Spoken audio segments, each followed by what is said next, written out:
This isn't exactly how I phrase it, but this is the more concise way for me to be saying this. This show's better when I prepare more. Duh? Almost entirely. I don't know how long this era is going to be of what I think will be known as the almost entirely sports era. Maybe this will be 2,000 years. Maybe it'll be 20 days. This is Almost Entirely Sports with Joshua Brisco. I know it's been a while since I've complained about how hard this job is. Take the show with you by listening on the Sports Radio 810 mobile app at 810WHB.com or by searching for Almost Entirely Sports wherever you get your podcasts. You know what I thrive on? You know what I live for? It's good retweets, baby. This is Almost Entirely Sports on Sports Radio 810 WHB. You know that kind of toothache that occasionally you have that isn't piercing, isn't send you to the dentist levels, but also has just sort of been back there for like 4 or 5 hours? You can't stop like poking it with your tongue? Maybe 20 days, couple months, who could say? This isn't like a complex analogy about how Chris Paul is a toothache to Luka Doncic. I just have one of those toothaches, and I have since, I don't know, about the time I finished with my cameo over on the Homestretch today. We have Sterling Holmes with us tonight. We did a little Holmes and Holmes stretch for a Thursday. Usually we have him on a Friday, no Homestretch tomorrow. So we did the Home and Home today. Matt Verderame of FanSided will join us later. But just around the time that we stopped, the Homestretch ended. I have some like little floss, those little like plastic floss picks, you know? I got a couple of those in a container in my backpack. It's a great invention. Never know when you might need to get in there. But also, I think I made it worse. And so I'm just kind of doing that thing now where you think, okay, I'm just going to do something other than think about or poke at this tooth. And then every time I stop talking, my tongue just sort of drifts over there. I was like, oh, let's just see if it feels any better yet. Nope, it still hurts. Maybe it could be an analogy, but ultimately it's just the truth I'm living with today. Hopefully we will not be that sort of aggravating to you, though, dear listener, over the course of tonight's AES. Again, I'm Joshua Brisco. He's Rudy Salazar. Intern Adele is here for her second to last day, today and tomorrow. 2 more days on the internship track for Adele. We'll do headlines with her later. And then I have received the thing that we really needed before we could officially send her off after a completed AES internship, which is that I do have chocolate-covered bugs in the office now. We'll save those for tomorrow. And if now that I have put that out into the universe, everyone will know if Adele is mysteriously unable to come tomorrow. It's like, oh, yeah, no, I did the math again, and actually I'll be good on all my hours.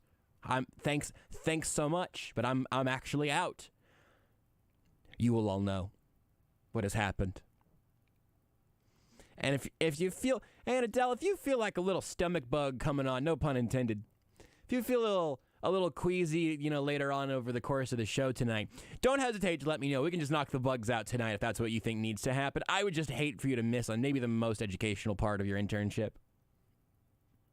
It's the thing that propels all of the interns to success. I think that's got to be true. Yeah, it's the ritual. Certainly not the actual things they have learned with us. Of course not. That has literally nothing to do with it, I believe.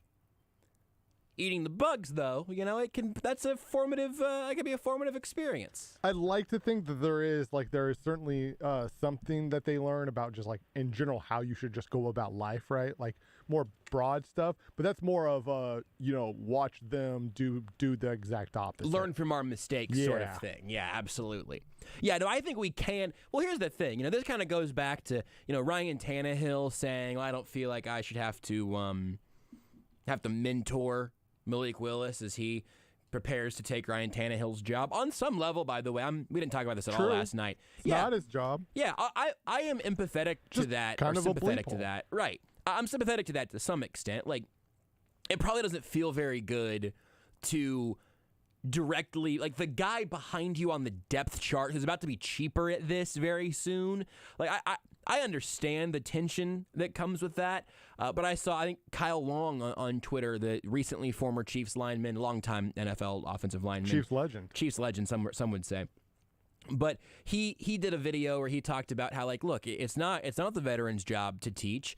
If you come into this league, what you need someone to tell you is this. And somebody told him this, and then he said he was able to follow these footsteps. So look, you come into the league, you watch someone who has what you want, and then you do what they do. I also think that can be pretty good advice. But that does put the onus then back on the developee, which makes sense. Again, it's more Malik Willis's job to be pro-ready than it is Ryan Tannehill's job to make Malik Willis pro-ready. I also think that being a good teammate probably includes making sure the people around you are prepared. But I digress. Also, it's like a little different, at least for me, when the player who potentially could lose his job one day will definitely get another job and has made hundreds of millions of dollars. Also he's fair. a quarterback. But you know what? He's not wrong. He's just kind of a bleeple. I digress. The point, the whole purpose of that analogy for me is to say Ryan Tannehill's a bleeple? Is to say that I don't think it's our responsibility to teach our interns. I'm sure that everyone at educational facilities who sends us interns would love to hear me say that out loud. I don't think it's our job to teach them anything. I think it's our job to show them what we do, and then it's the intern's job to figure out, I need to make sure I avoid all of the things they have done to this point. And then you have gotten an education more valuable than money could buy. And that's what we offer here. Never host nighttime radio. Or you'll get a toothache. Yep. We're also the door was just open here whenever I came into the studio. It's pleasant. It's not currently raining, but I don't know if you can hear the chirping birds. It's first of all, lovely. First of all, I think it's a nice aesthetic. If we turned the volume, if you turned up the microphones that are like pointing towards the door out there. Hold on, let me just push this out here. We don't talk a lot of golf on this show, but I think if we were going to, this would be the time to do it. Hello, friends. The birds are chirping. The weather is beautiful. I think we have a shy bird, actually, because as soon as we began doing this as a bit, there's some light bird chirping back in there. Yeah, because I was going to make the joke when you stopped talking, the bird started chirping. Hey, Josh, stop talking so that we can hear the bird chirping. Sure, I'd love to. No, Josh, I said stop talking. Why are you making noise still? No, that was the actual bird. It's got better sports stakes. I think my new weapon is going to be making you reach the logical conclusion of your own bits without my instinct of, I gotta help bail Rudy out here. I didn't need help getting bailed out. I think I handled that just fine. I think you're right, because it's not my job to make sure you do good bits. So it's not my job to make sure your mic is on. I think that is one of your jobs. That is actually technically my job. I do think that might be on your job description. But it's not my job to make sure your bits reach completion. That's up to you, man. You look, you think you're going to be funny? You be funny. That's fine. I'm going to sit over here and have a long sip of G Fuel. Let the birds chirp. Continue to poke my left molar. I still got my wisdom teeth also. Mm-hmm. This show's a very wise show. Yeah. Got all 5 of my wisdom teeth still. Adele, do you have your wisdom teeth? How wise is this show? She has her wisdom teeth. Well, look at the wise show. 13 wisdom teeth. Also, could have been a HIPAA violation just there. Not really sure how that works. Good news is no one's sure how that works. That's not true. No one in sports media who's ever claimed to know what HIPAA is actually knows what it is. I know what a hippo is.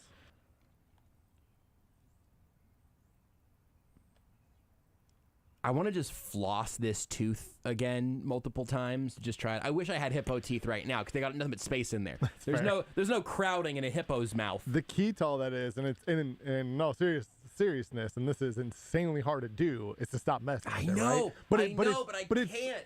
It is almost impossible to actually stop messing with it. I'm a hangnail like picker. Same. I don't bite my nails, but like if there's something like, as soon as you notice it. The second, yeah. Hey, quick, think about your toes. Oh no. How do your toes feel in your shoes right now? All right. Think about it. Really think about it. Not just you, everyone listening. My toes actually feel pretty good right now. How do your toes feel? Snug. Mine feel a little too snug. Snug like a bug in a rug. Anyway, do you have another point? I do want to talk about Chris Paul at some point. This is my threat.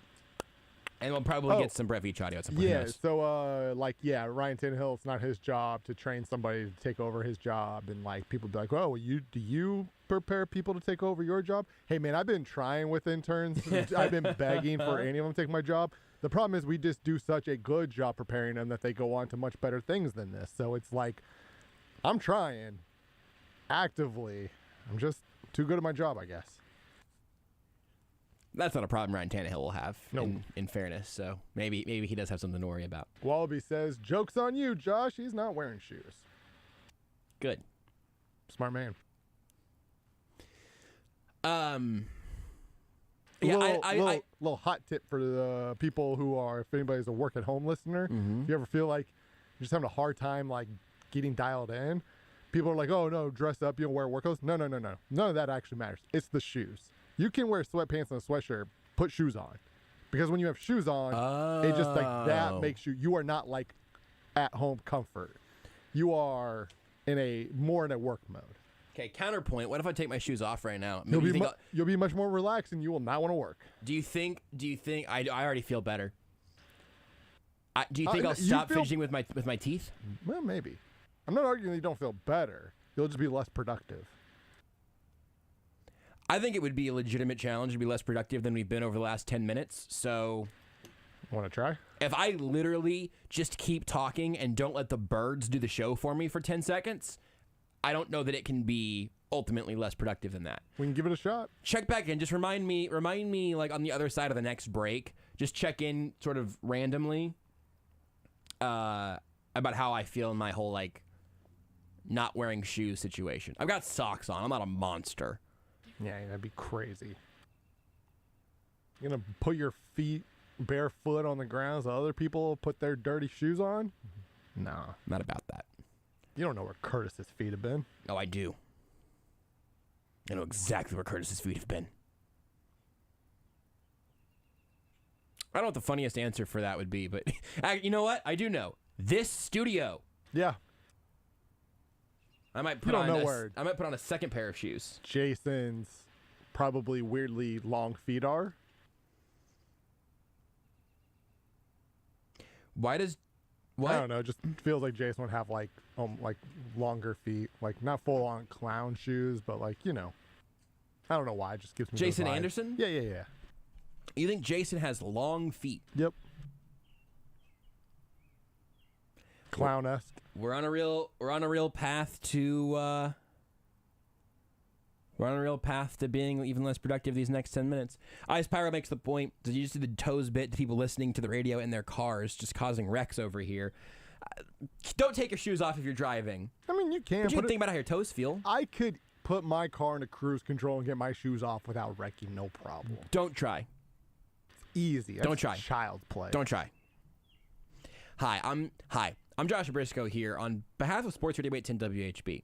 Don't be reckless on the road for any reason. Don't be Thanks. reckless. That's just not reckless. That's all I'm saying. Don't listen to Rudy, ever. Hi, Josh Brisco here to remind you that the views expressed by Rudy Joseph Salazar are not necessarily reflective of the views of Sports Radio 810 WHB or Josh Brisco or Almost Entirely Sports or Dick Justice. He's not wearing shoes.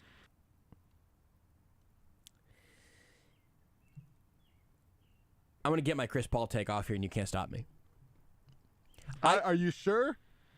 I might be the Luka. Yeah, I'm going to rotate, and I'm going to cut your head off in the lane. You do not want to be...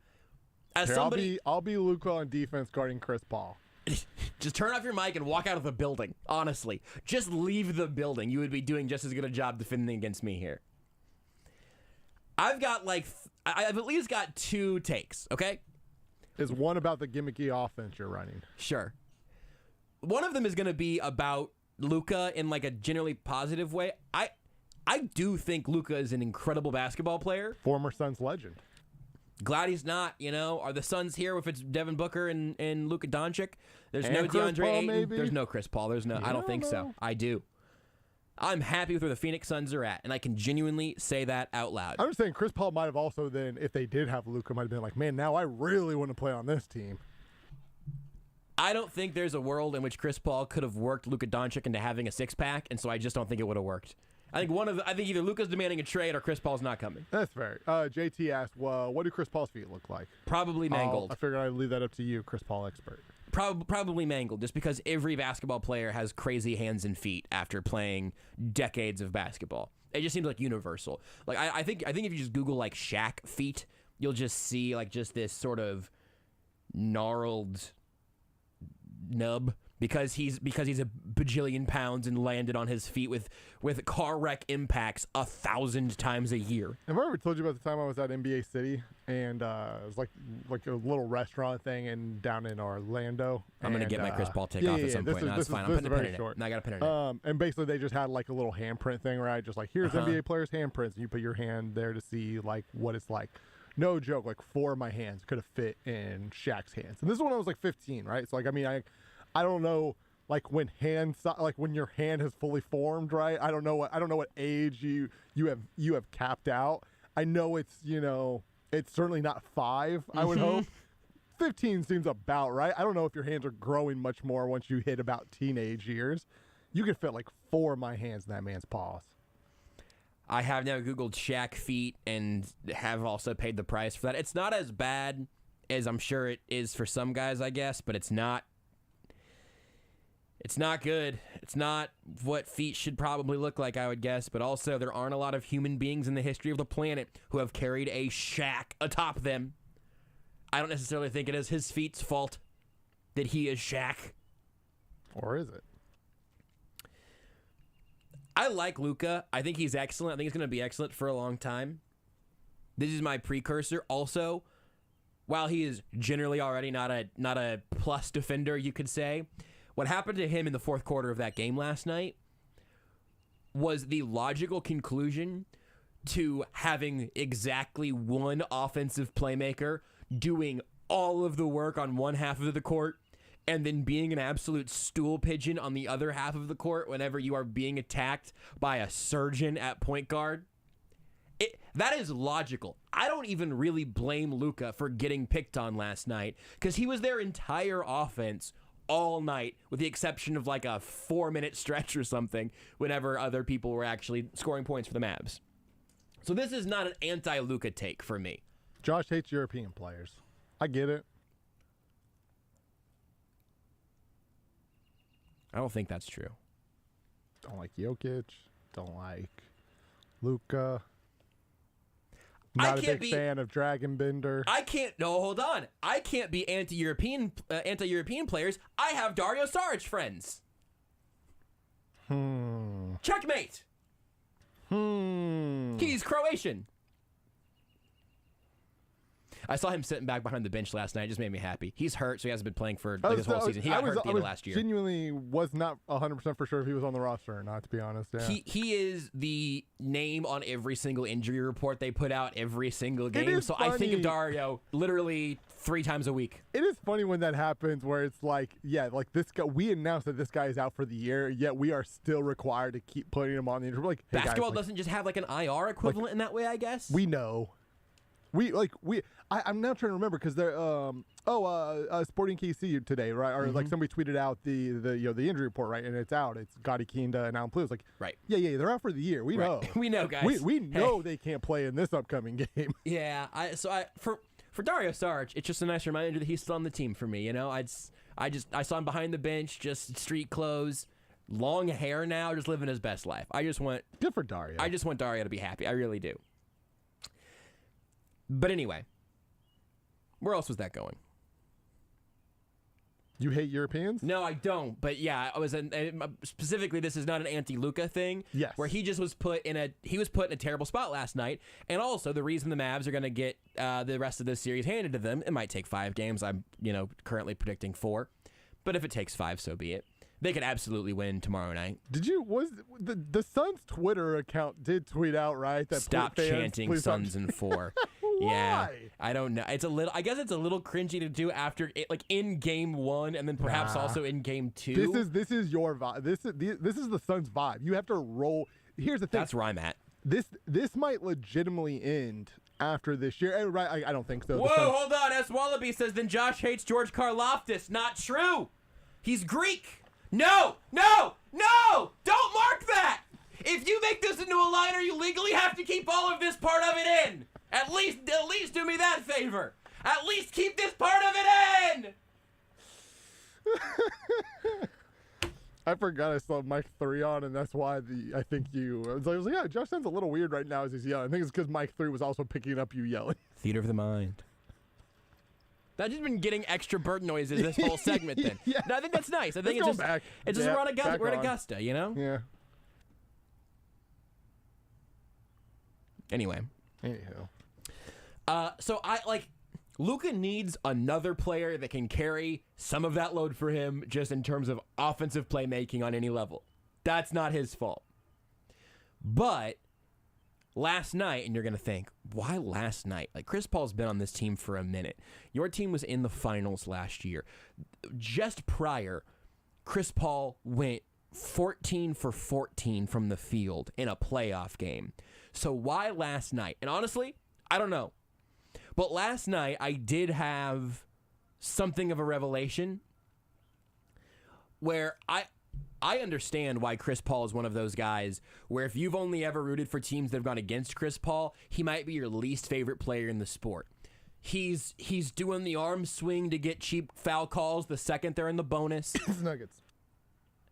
He might kick you in the Nuggets. He will work the refs all season long. He will fight to get his calls. I understand why he would be an absolute pest if you only got to root against Chris Paul. Big fan. He loves banana boats. Loves the banana boats. Loves it.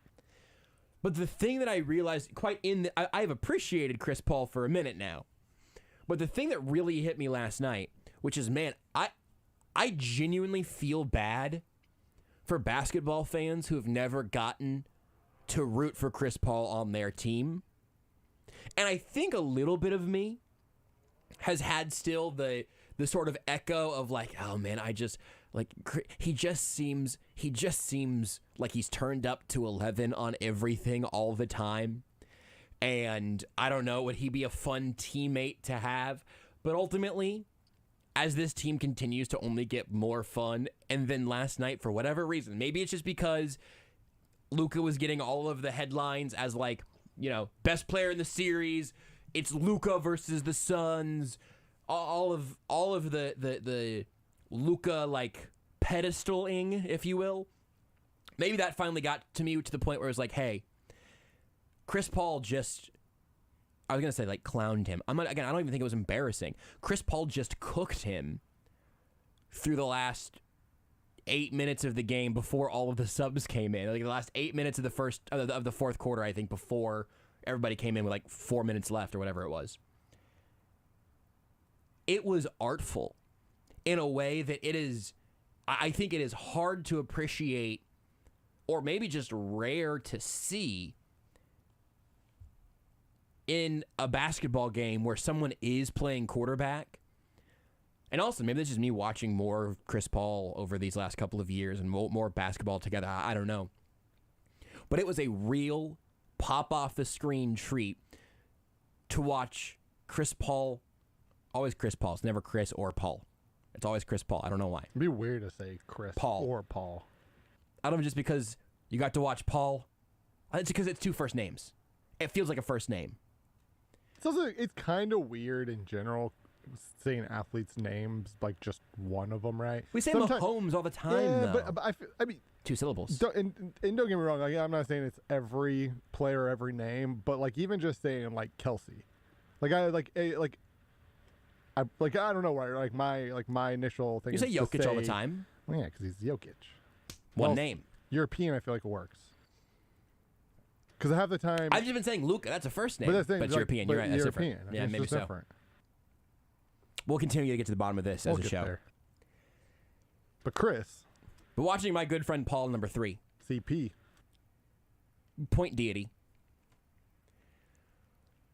It's really it was crazy when he made that cameo in the new Moon Knight episode, about the gods. Now, here's what we got to be worried I about. haven't watched any Moon Knight yet. Eventually we're going to Spoiler alert, man. It's not a spoiler. It's literally the whole it's in all the trailers. I don't watch the trailers. I don't want to watch the Okay, show. well, I don't here's want the to see thing. the There are trailer. gods in the MCU. It's like that's why you got to be careful whenever the new Thor movie comes out, because Gore the God Butcher might be coming for CP. That's all I'm saying. Who did we decide that the God Butcher was coming for? Several CP. shows ago. No, like a month ago, this came up somewhere else. Oh boy. Go scroll through the podcast and see if you can't find a mention of the word butcher in your descriptions, and see if you find it. It was a pretty consistent bit we did for like a minute. Oh man. Somebody was getting yeah attacked by the God Butcher because they become a god for some reason. Oh boy. Get to the bottom of that. I feel like there's a little chance I'm gonna figure this out, but Ice Pyro also says Frank Clark. Frank Clark is almost always Frank Clark. Yeah. But that's one syllable, and also 2 first names. Yeah. That might be what it is. It might just be like a kind of a 2 first names thing. Because like Paul George, it'd be weird to say Paul or George. Or George. Yeah, you're right. Maybe it's the 2 first names. We're gonna get to the bottom of this. Go find out who we were worried about getting butchered. It's like Kevin Durant. I would just say Durant. Exactly. KD. Now you can't just say Kevin. No. Like that's weird. But you can just say Durant. I'm gonna finish my Chris Paul. I'm gonna get to the end of my Chris Paul point. Watching him orchestrate the meltdown of a defense to find his target each time, and then to just time after time after time capitalize on it, both as a scorer and as a distributor, was just truly beautiful basketball in a way that I imagine if you are generally anti Chris Paul, you might not have appreciated watching it last night. And I'm telling you, for the rest of this series, into the Western Conference Finals, into the NBA Finals, because of course the Suns are going to be there. How could they not be? With that gimmicky offense, who can say? But whenever you have a chance to watch Paul, doesn't feel right, and this offense function that way, appreciate that as the absolute treat that it is. It hit me even different last night than it has over the last couple of playoff runs, and I just wanted to make sure that this show included plenty of Phoenix Suns absolute unfettered homerism, because that's what this show needs more of, in my opinion. I keep hoping someone will tell us who it was that was becoming a god, or had used the word god or something in a way that made us fear for their potential immortal souls because of the God Butcher. I'm going back and looking at old podcasts. I forgot you were rooting for Duke. I feel like a good portion of my opinions on this show end up being wildly misrepresented shortly after I make those points. Do you remember what never mind, I figured that out. I was about to say, do you remember what the slap heard around the world was? Yeah, it was Will Smith. Yeah, it was Oscar related. Did you see the pictures of the guy that attacked Chappelle leaving the area? I haven't seen it. Pause your God Butcher research and just let me see what terms you could Google here. And everybody except for Rudy, don't Google it yet. But if you Google, like, I don't know, Chappelle attacked leaving or something like that, just pop over to the Google image page and see if you can't see maybe just Chappelle attack arms. Tell me if that one comes through for you. I have no idea what the backstory of this ended up being. I mean, like, what? Oh, like the guy in Whenever like when he's handcuffed in to, the Yep, I see it. You see his arm there? Yeah. That's not him holding his arm funny. That's his arm. Yeah. That's the exact wrong way for an arm to be. It looks pretty natural. Nope. His elbow, because of where it's at right there, looks like it might be where it was supposed to be. Josh, I do everything like this all the time, 24/7. See, yeah, it's I run bad. a board like this. Yeah. That kind of hurt. Anyway, that was the thing that I had not seen until earlier today, and went, oh, that My elbow hurts now. Seems like that went very poorly for that person. I've hurt myself. The part of that story that I did want to mention is, did you know that it's the weapon of attack? I did not know it was a. I had heard. I thought he had a gun and a knife. I did not know that this was a gun knife. Thank you very much. Oh my goodness. Thank you very much. I did not know this was a gun knife. It was and it was. You know what? I hate to correct you, Rudy. It was not a gun knife. It was a knife gun. Fair enough. The attack weapon looks like a handgun with a blade that tucks into it and then whips out. Now look, first of all, don't attack comedians. That sucks. Don't attack people. But like the Will Smith thing is what reminded me of this happening. This is all bad. Don't do any of this. But if your plan to smuggle in one potentially deadly weapon is to make it look like an even more deadly weapon, I think you've lost the plot, right? How do you get there? Man, I'm going to get caught. This is never going to work. I can't go at Dave Chappelle with a knife. How do I hide this knife? Oh, I got it. A gun. They'll never think twice. Also, I just got a text from an informant whose identity I'm going to keep anonymous for the time being. Kevin Durant called himself the God on Twitter. That was we were afraid that Kevin Durant, while naming himself as the God, was going to get into the crosshairs of Gora the God Butcher. Which Taika Waititi recently said, like just yesterday, I think, that this might be, he believes this is the best villain MCU's ever had. He says Christian Bale's performance is primo. Wait, what? Is that real? Is Christian Bale in the MCU now? Yeah, he's Gora the God Butcher. I don't know that I knew this. Yeah, he's Gore.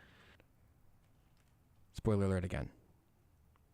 On the knife gun, by the way, whenever the blade is actually... Have you seen the picture of the blade's actually out, not just where it's tucked in? Where it's out, yes. I believe that the gimmick there on the top of that blade is there's a cutout that looks like it's in the shape of a bullet. Oh, yeah, that's 100... It 100% looks like a bullet. I don't know if that was like intentional necessarily, but yeah, it 100% looks like a bullet. I mean, it has to be, right? Why? Why this? He's shooting out a knife? But like, this seems like a terribly unwieldy way. Again, please don't attack people. Seems inefficient. But this seems like a terrible way to try to make that happen. The only way this is efficient is if does the gun also fire? Because otherwise, this is just all pointless. Now, if you can also shoot bullets while, I guess, stabbing, right? If you're like zombie apocalypse, because you should never use any of this in any sort of public setting with any real people. No, but zombie apocalypse, this comes in handy. It's like a handheld bayonet at that point. Yeah, but lighter, right? It's smaller, so it's lighter, quicker. Great for a zombie apocalypse if the gun can also shoot. The headline here that I'm currently reading calls it the gun-like knife. Yeah. Gun-like. Which tells me that it does not shoot. It does. It is not. Looks in fact, like a gun, also, but yeah.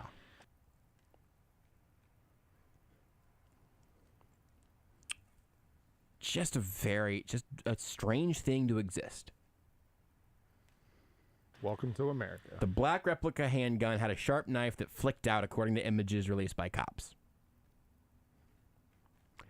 And then witnesses are called, seeing security, quote, punching and kicking the bleep out of Chappelle's attacker as the comedian returned to the microphone and continued his show.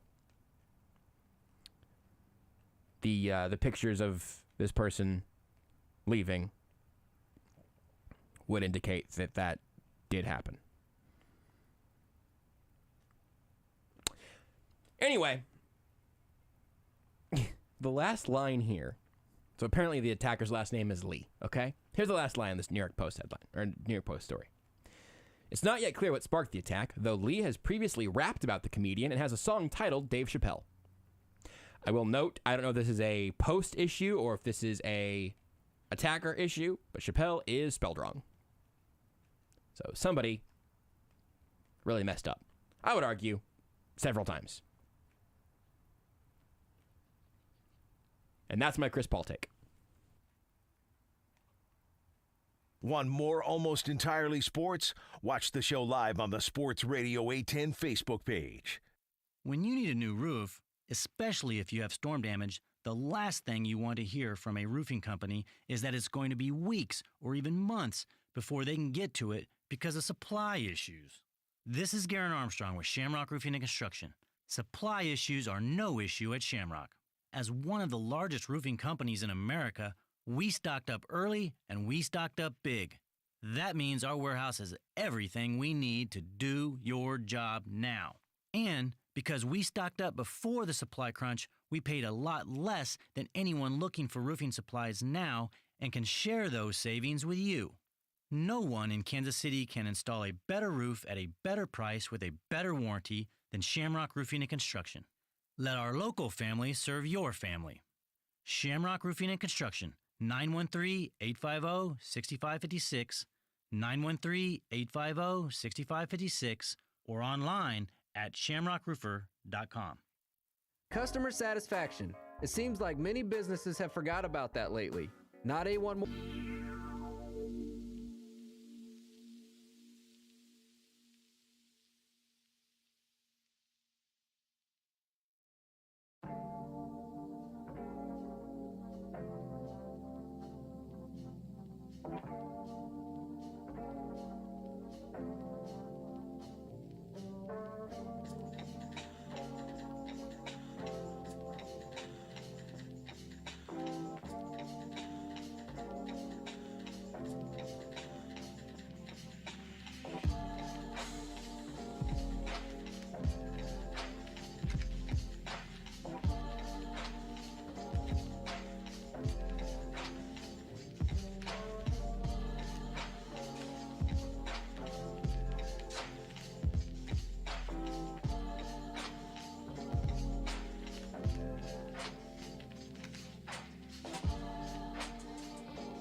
This is Almost Entirely Sports with Joshua Brisco. Pop it, twist it, pull it, shout it, flick it, spin it, shake it, shout it, pull it, spin it, pop it. On Sports Radio 810 WHB. The Royals are off tonight, so we could talk baseball, but we've kind of covered this recently, that talking about baseball kind of makes us sad. But you know what we're not? Talking about the Cincinnati Reds. Do you know what's generally happening with the Cincinnati Reds right now, Rudy? They suck. Do you know how bad it is? I mean, I know. So They've played 20. Let me just ask you this question straight up here. We can play the close to the number game, and they'll give you the answer. Because like a good amount of my friends from Kentucky are Cincinnati Reds fans, and like they hate ownership, the front office. They're not happy. Not a good team. Haven't been good for a minute. And when they actually were like pretty good like a year or two ago, and then they just literally traded everybody away. They've played 25 games this year. Okay. Yeah. 25 games. Yeah. How many games do you think they have won over 25 games? 24. That's a little high. I'm going to give you one more guess. Really think about it. Really. What are the Royals at right now? What's the Royals' record at this moment? 8-15. Is that right? God, is that right? I think it might be right. That's not very good. Am I wrong? They are not loading on what I just Googled up. Okay, well, I'll give you that in a second. Let's assume that you're right. The Royals are 8-15. You were correct. Bleep, yeah. 25 games. So more games played for the Reds. How many wins do you think they have? Okay, a serious guess. I assume it's very, very bad. It's not a lot. Let's go 4-21. 3-22. I was gonna guess 3 initially. Jeff Passan tweeted, they have scored an NL worst 79 runs. Not nice. If they doubled that, it would still be fewer Not runs nice. than they've allowed at 166. They have scored less than half as many runs as they have given up. Their ERA as a team, Rudy, sometimes you got to just trust me to keep powering through, man. Because their ERA as a team is 6.90. That's nice. A full 2 Gotta love runs it. worse than the next worst team. And then Jeff Passan did tweet, not nice at all, after the ERA situation. I mean, I don't know what he's talking about. That's pretty nice. Also, I forgot about this completely. You remember baseball has a Hold draft up. lottery now? Hold up. You hold up. I'm holding. How many runs did you say the Reds scored? 79. You want to play the game of how many runs the Royals have scored? He said NL worst, so I'm going to say 78. 70. No! The Royals have scored fewer runs than the Reds. All right. The Royals have only given up 109, though. Yeah, Makes it 166 for the certainly Reds is easier. bad. Yeah, they're horrible. Giving up runs has not really been the Royals' problem this year. Except for a handful of their starting pitchers. Yeah, well, I'm guessing out of the 109 runs they've given up, Chris Bubich is what, 80 of them? That's what it feels like, at least. 2 more baseball things here. So again, I'd completely forgotten that there is a draft lottery now, which gives the Reds only a 16.5% chance the number 1 overall pick in 2023. I forgot about this. Which also might be good for the Royals because they could very well be in that lottery number. Well, isn't it? And I guess the Royals. I don't know where the Royals are at in terms of worst record in baseball, because it's not like it's obviously not like the 14 worst. Is it 3 or good. 5? I thought it was 5. I think it is 5.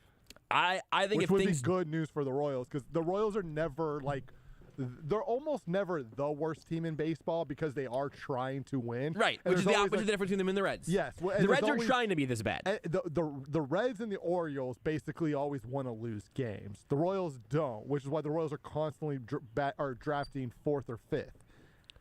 But hey, now we can try to win, obviously lose, and maybe still get the number 1 overall pick, which I'm sure we'll just draft a pitcher who doesn't give up 20 runs a game. I mean, it's got to work eventually, right? So the top 6 picks are determined by lottery, and all non-playoff making teams are eligible for it.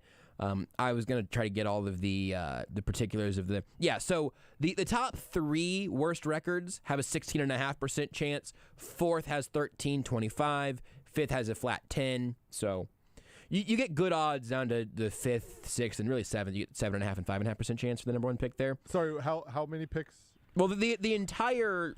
Everyone who doesn't make the playoffs gets a has lottery. It's like the NBA lottery in that regard. Like the NBA, okay. But for the some top reason, I was thinking it was just the top 5. No, only but have a shot at 1. the top 3 all have a 16.5% chance. Got it. But there is a full 1% chance for the 12th team to end up with it. And then it gets fractional after that. That's all per Baseball America. The year the Royals do have one of the best chances to get the number 1 pick, and there is you know what I mean, the next Mike Trout. That's when the Red Sox, who just missed the playoffs, are going to end up with The Cardinals get the first pick. Don't even give me stuff. Also, right now, just again, I shortly after I've said at least we're not talking about the Reds. So the Reds are 3-22 and truly terrible. The next worst records in baseball are tied between the Detroit Tigers and the Kansas City Royals at 8-15. Where are the Baltimore Orioles at? Crushing it at 9-16. Yeah, good for them. Slightly better winning percentage. Usually they're much worse. They've really been tanking in the last couple of years hard. I'll tell you this, though. You want to look at run differential? This goes back to Passan's tweet. So the Royals are minus 39, and that's not good. But the Reds are minus 87. Well, that's kind of the point of and again, Rainey mentioned this of the Royals aren't probably as bad as their record states. It's just they're not good, but they've dug themselves into a hole that they're probably never going to get out of because they're just still not that good, unfortunately. You want another crazy Jeff Passan stat? Yeah, I love Jeff Passan stats. This is how we're going to talk about baseball, and it's just going to be whenever he just tweets out silly baseball stats. If you're ever looking for a book, to everybody out there, Jeff Passan's The Arm. Great book. I think you really just kind of need your hands to write. It's a great book. Put your whole arm into it. He puts his whole arm into that book. And it's great. And not just his whole arm, a lot of people's arms. This was the first time I'd ever heard of Shohei Ohtani, if I remember right, was from that book. Jeff Passan tweeted, perhaps the craziest stat of the first month. Juan Soto has 6 home runs and 7 RBI. Wow. Yeah. I mean, I knew Washington sucks, but wow. That's so shocking that Owen Wilson just stopped in to give his thoughts on it. That was a very... Wow. Also, I just was trying to pull up Juan Soto's baseball reference page, and so I saw here, I just Googled Juan Soto to get there. I like Juan Soto. Do you know what his nickname is, at least on Wikipedia? I don't think I've ever heard this before, but it rules. No, I don't know. Childish Bambino. Oh, you know what? I think I've heard that actually before. And that is a good nickname. Incredible. That is good. Childish Bambino rules. Yeah. It also applies because Juan Soto is incredible. Former Royals could have been legend. I was just about to say, man, it would be so cool to have someone nicknamed Childish Bambino on this Royals team. He was never close to being a Royal, right? I can talk about it if you want me to. Could have had. Here's the thing. I am almost definitely going to watch Doctor Strange: The Multiverse of Madness this weekend. There's a multiverse out there in which the Royals right now in their outfield have, Andrew Benintendi in left, Ronald Acuna in center, and Juan Soto in right, and it hurts. For a team that has a lot of offensive problems, you know what would fix the offense quite a bit? And Juan Soto and Ronald Acuna in it. From the Twitch, I think I've gotten this commenter's name wrong several times. Renal Tab, perhaps. I don't know. Have you ever? Hey, tell us how to pronounce your name at some point, would you? They said. I think it's Ren Iltib. That seems unlikely. But they've already vindicated you once. They said, to go back to an early conversation you were having concerning taking off shoes while driving, I did not message then, as that would be dangerous. However, I did take off my shoes while coming home and can verify that it was completely safe. Rudy wins. I used to be a big drive barefoot guy. Like in my first car, we played a lot of beach volleyball, like early college, late high school. You're a lunatic. Why? It was kind of fun. It's kind of nice. You could feel the pedals under your feet, man. It was my first car. I was trying to feel the energy of the open road, man. I mean, don't get me wrong. I've driven without shoes on, and it's always a terrible experience.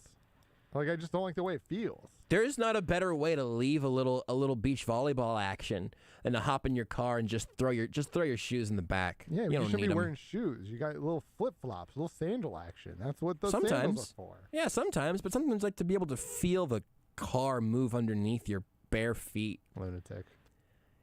You just advocated taking your shoes off while driving. I just said you can do it. You just advocated for taking your shoes off while... Hold on.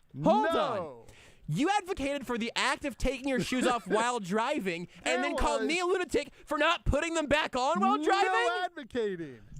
No advocating was done. I just merely explained that it is perfectly safe You told people to do that, No. and then the logical conclusion would be that you're driving without your shoes on. I did not tell people... And now you say that that's the weird thing to do? No, I did not tell people to do it. I merely said that you could do it, and that it's perfectly safe.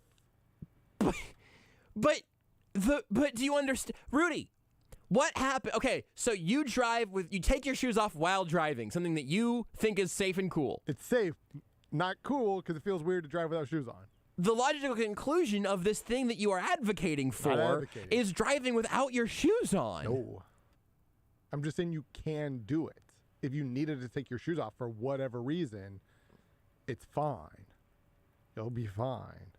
You won't if you're a decent driver, you can take your shoes off. Like sometimes. But why are you advocating for that if you hate the result of it being a shoeless for driving? example, sometimes you get a real bad itch at the bottom of that foot, and it's like this shoe got to come off. But I'm driving. Sure, just take them off easy. before you get in the car. No, but How you're about already, you're already driving. It No, comes think while ahead. you're driving. Yeah, but I'm saying that's not a problem if you just get in your car and drive barefoot, or without, or just with some socks or whatever. Crazy person. But you want to be shoeless No, while driving, I do but you not. want to take your shoes off while you're operating a motor vehicle at 75 miles an hour. I don't want to do either thing. I'm just saying you can do it if you need to. But you wouldn't Perfectly need safe. to if you just got in without your shoes on. Anyway, the Reds are 3-22. Did you know you can listen to Almost Entirely Sports anywhere, anytime? Well, you can. Just search for Almost Entirely Sports wherever you get your podcasts. What if you could combine the power of people and...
You're listening to Almost Entirely Sports. I now have a craving for this wonderful, totally real, not at all artificial synthetic juice product that I don't know that I've had in a decade.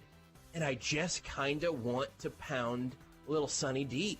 Why you And don't make that a liner. Too late. With Joshua Brisco And I just kind of want to pound a little Sunny D. on Sports Radio 810 WHB. I gotta stop saying stuff just into microphones. It's impossible for me to do it in a way that doesn't end in some sort of horrible self-own to come back around later. Make it hard to do your job. Yeah? Might be better though. Yeah, I think what you just said there is you said might be harder to do your job. And I think what you didn't quite get there was the subject of that sentence. I think it kind of implied that, like, oh, yeah, talking less would be bad for your job. That's true. For me, the real issue isn't that I'm talking. It's that everything I say is weaponized against me. I don't think that happens. And if only we could figure out who was responsible for this, Who could say? we could probably swoop in and stop that from continuing to happen. I think it's much more likely that you're going to hear altered audio for the remainder of my existence. Probably not. Talking about how much I hate your favorite Chiefs player. That is now probably going to turn into one, but at least there's music underneath, so good luck making that work, Rudy, you son of a... You're listening to Almost Entirely Sports with Joshua Brisco on Sports Radio 810 WHB.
And 4 Game 3 Saturday night. Grizzlies' Dylan Brooks suspended for Game 3 after his flagrant 2 foul on Warriors' Gary Payton II in Game 2, foul resulting in Payton suffering a fractured elbow. Game 3 Heat-Sixers series Friday night in Philadelphia. Sixers right now down 2-0, both those losses without Joel Embiid. Sixers head coach Doc Rivers on Embiid's status. I really don't know. I honestly, we talked yesterday, we talked today. You know, new generation FaceTime. I don't know why they FaceTime, but he looked good as far as talking. But there's no. He's got so many steps to go through. I don't think he's cleared any of them right now. So we just have to wait and see. Embiid ruled out for Game 3, but source telling ESPN's Adrian Wojnarowski, Embiid has made progress and his availability for Game 3 could change. Celtics' Marcus Smart said today that there's a strong chance he will play Game 3 on Saturday. Smart missed the Celtics' win in Game 2 at home with a right quad contusion. Clippers and forward Robert Covington agreeing on a 2-year extension worth $24 million. That from ESPN's Adrian Wojnarowski. Stanley Cup playoffs continuing tonight. End of 2 periods in New York. Rangers 3-2 lead on the Penguins. Game 2 between the Capitals and Panthers. Panthers in the second period at home, leading 2-0. Jason Day with an opening round 7 under 63. He is a leader after the first round of the Wells Fargo Championship in Potomac, Maryland. Keyshawn, J. Will, and Max. Look at this team and the makeup of it. They have an opportunity to be successful and good. If they don't, it's because Zach Wilson is holding them back. It's Friday with KJ and Max. It all starts at 6 Eastern on ESPN Radio and on ESPN2.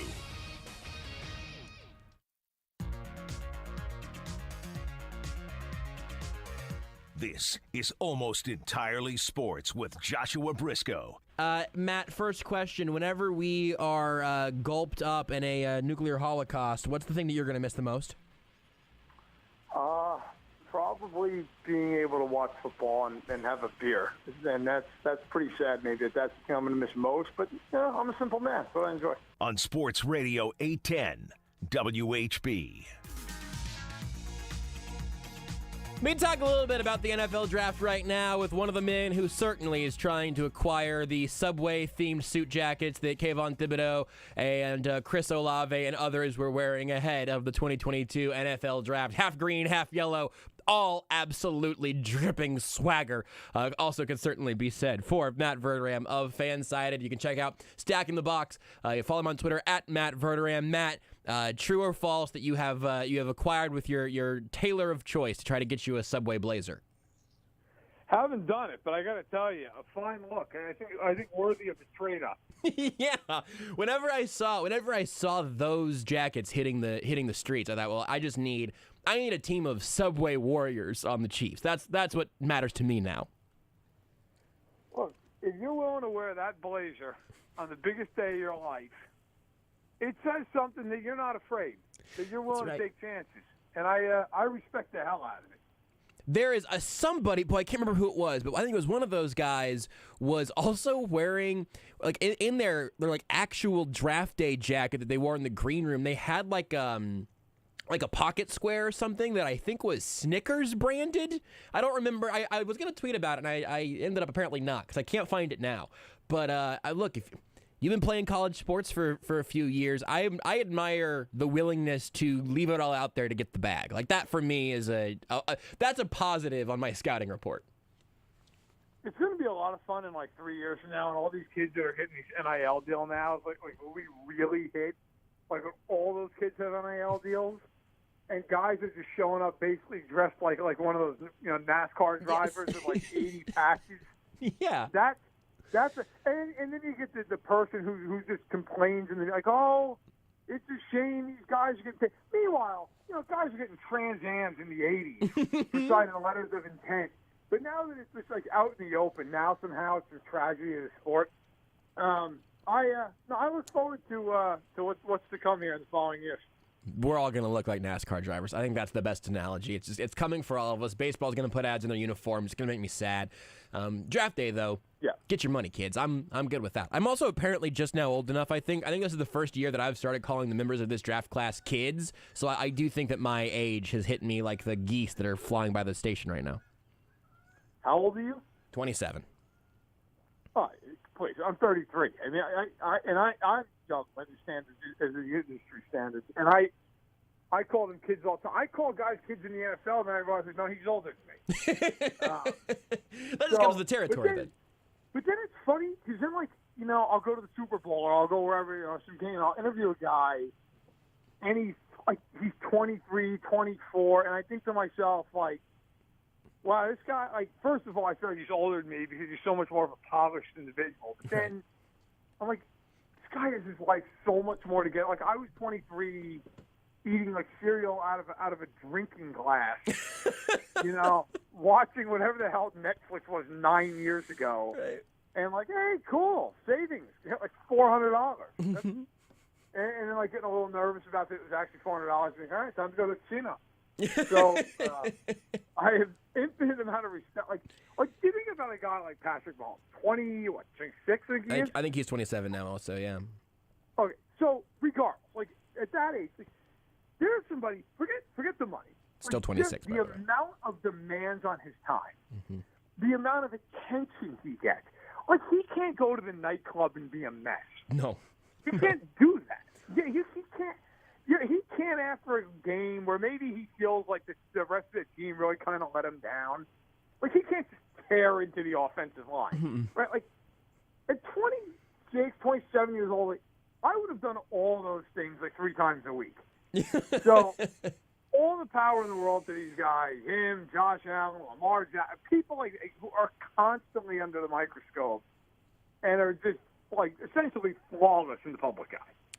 You were right. So he's 26. He turns 27 in September. But then I Googled Patrick Mahomes' age to check on that. And then underneath it says, people also search for Joe Burrow, 25 years. Josh Allen, 25 years. Tom Brady, 44. Like, oh, yeah. These guys all do the same job for a living currently. It's incredible. Before we get to all the Chiefs stuff, I want to spend most of our time talking about Chiefs stuff, but I did want to at least come full circle on another quarterback and one that seems to be outgoing and one incoming. You said on this show before the draft that you thought the Tennessee Titans were the dark horse team to land a quarterback, and they landed the only quarterback in this draft class who I feel like most people actually have good things to say about. They just were able to do it in the second day of the draft with Malik Willis. I don't know if you've got just like a victory parade you want to do, you want to talk about what you think is interesting about that. But you nailed it a day in advance. I think sometimes we tend to get in a groupthink with mock drafts, and that's going to happen because there's a million of them. And realistically, how many people put out mock drafts that truly, honest to God, know what they're talking about? Like have inside information. You're talking a half dozen people. Yeah. You know, Kuiper, McShay, Jeremiah, Charles Davis, Dane Brugler. I mean, you're talking an infinitesimal percentage of the amount of people who put out mock drafts.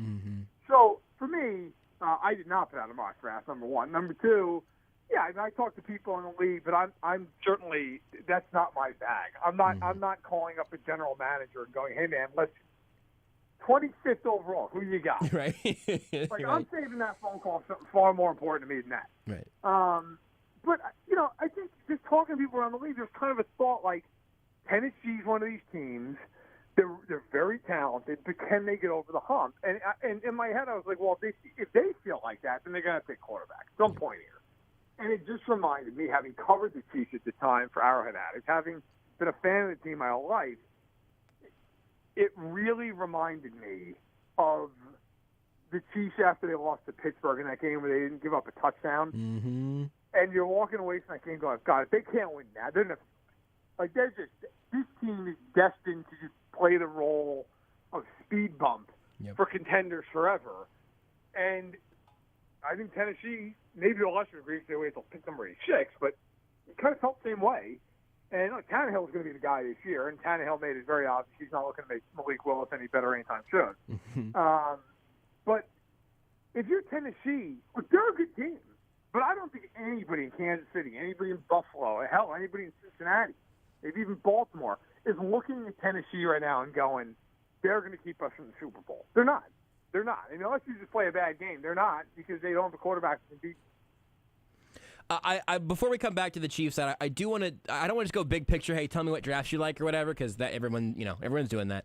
But one thing that's kind of interesting is I feel like the AFC West, like I just haven't heard a lot of people talking about either the Broncos or the Chargers drafts, and obviously the Raiders had given up a bunch of picks to get Devontae Adams. So like Nick Bonito, I guess, out of Oklahoma to the Broncos was like a name that most people around here at least knew. The Chargers' first pick was a guard. I don't know if you saw the balance of power shuffle around the AFC West at all, not getting to the Chiefs yet, because we just haven't spent a minute talking about either of those other three teams. Well, you kind of brought up Brisco, but the reason is, Denver had a second-round pick, a late second-round pick. They didn't have a first or the other second they were scheduled to have. They traded all for Russell Wilson. The Raiders didn't have a pick till the third round. The Chargers didn't have their second-round pick. And the first-round pick, I feel like the pick. It's a guard, so people aren't going to talk about it in a second. I'll put it this way. You never know in these drafts who you got, who's going to – I mean, listen, I don't care if you're the rosiest Chiefs fan in the world. Nobody thought that they were going to walk out with 3 big-time impact starters basically from day one in that class last year. Yeah. I mean, everybody thought Trey Smith might be a steal if he was healthy, and I think a lot of people like Creed Humphrey. There were a lot of people maybe locally that like Nick Bolton because he played at Mizzou. Mm-hmm. There were a lot of people nationally that were like, Nick Bolton? Really? And obviously it worked out great. I think, if you look at these classes, there are 3 teams in the AFC West. Again, I like the Zion Johnson pick for the Chargers, but I don't think anywhere else you look at anybody that those 3 teams drafted and said, yeah, that guy projects to be a high-impact guy immediately. Yeah. I think it felt more like filler, more like depth, which sometimes the way the board falls it is. And who knows? Maybe Zion Johnson becomes the best guy anybody drafted this year. Right. You don't know how it's going to shake. But, yeah, the Chiefs had way more picks than any of those teams. They had 2 firsts. They had multiple seconds. They had multiple thirds. Obviously, it's traded out. But they just had so many picks. And I think universally most people feel like they just did a phenomenal job. So all the attention has gone to them, for all those circumstances combining. It's funny, we probably could have made a full first hour out of this, but it's just sort of hitting me now talking to you. But this is the price you pay. Very often, you win the news cycle whenever you trade for Russell Wilson or Devontae Adams, and your odds go up and all that. But this is the consequence of that. Oftentimes, it's cap related, but also in this case, it's very obvious. Because they were, again, they're picking guards and oftentimes weren't starting until the 2nd round or 3rd round, and that's where the division gets interesting. Right, and I'll say this too, and maybe this is something you can clip out and run back in 6 months and I look like a dope, which is, I mean, why not? You probably have 50 clips like that. I would never do that to you, Matt, only to Josh. And he does it to Rudy, me all the time. You're right to feel that way, but feel free to clip away. I don't to me the Raiders getting Devontae Adams, and I was on record. I might even said on the show. I certainly wrote about it. I hated that trade for both of those teams, and I still hate it now for both those teams. You're going to tell me that the Packers are better off because they got Christian Watson and Quay Walker for Devontae Adams? There's no way. Unless Christian Watson turns out to just be one of those rare air guys. They're not. You think Aaron Rodgers is sitting home right now going, good, another linebacker. And a receiver who, his biggest problem is he can't catch the football. I mean, really, it's always like when you watch the NBA draft, and me as a Knicks fan, it's been nothing but pain for 20 years. And the Knicks are the masters of this. They draft a guy 8th overall, even though they have the 3rd best odds in the lottery. They draft 8th overall and pick some guy, and you get Jay Billis coming on the screen going, he's 6'10", he's 250, pros, size. Cons, can't rebound, can't shoot. And you'd be like, how the hell did they take this guy 8th? Yep. I can't do it. Now we're watching, obviously, a little tongue. He's a 2nd-round pick. Dre should have gone. He does have all the traits in the world. But, his hands are a serious question. So if I'm the Packers, I'm not thrilled about that trade this morning. The Raiders, you certainly got a great player. But I look at them. I defy anybody listening to this broadcast right now, or you, or anybody, including myself, name anybody on that defense of a plus player, not Jonathan Abram, a plus starter, other than the edge rushers, other than Crosby and Jones. They're hideous. Yeah, I don't think I could tell you a linebacker on the current Raiders roster right now. Could you tell me a corner? Damon Arnett's not still there anymore, right? That's a joke. Because he was here most recently, and that didn't work. Trayvon Mullen? Trayvon Mullen's the number 1 corner. Yeah, wow, yeah.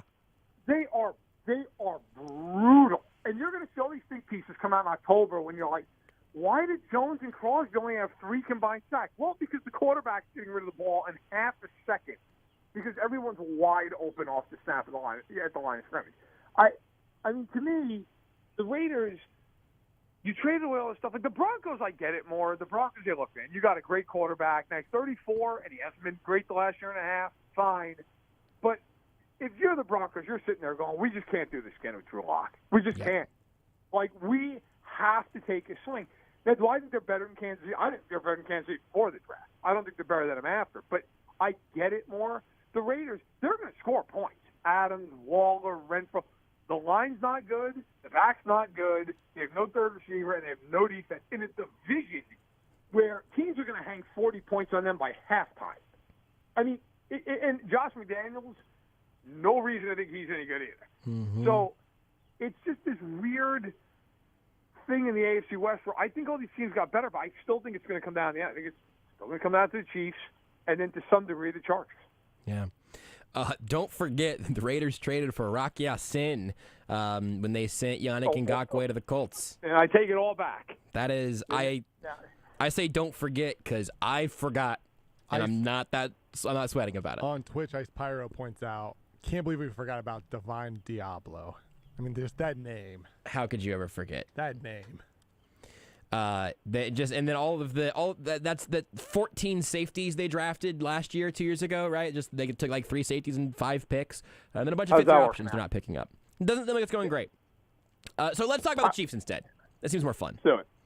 I give you the first. You don't have to. If you want to include a 7th rounder in one of these, that's fine. I don't think they're just like totally write-offs or anything. But obviously, you get 2 firsts, 2 seconds, and then a 3rd, 4th, and a 5th.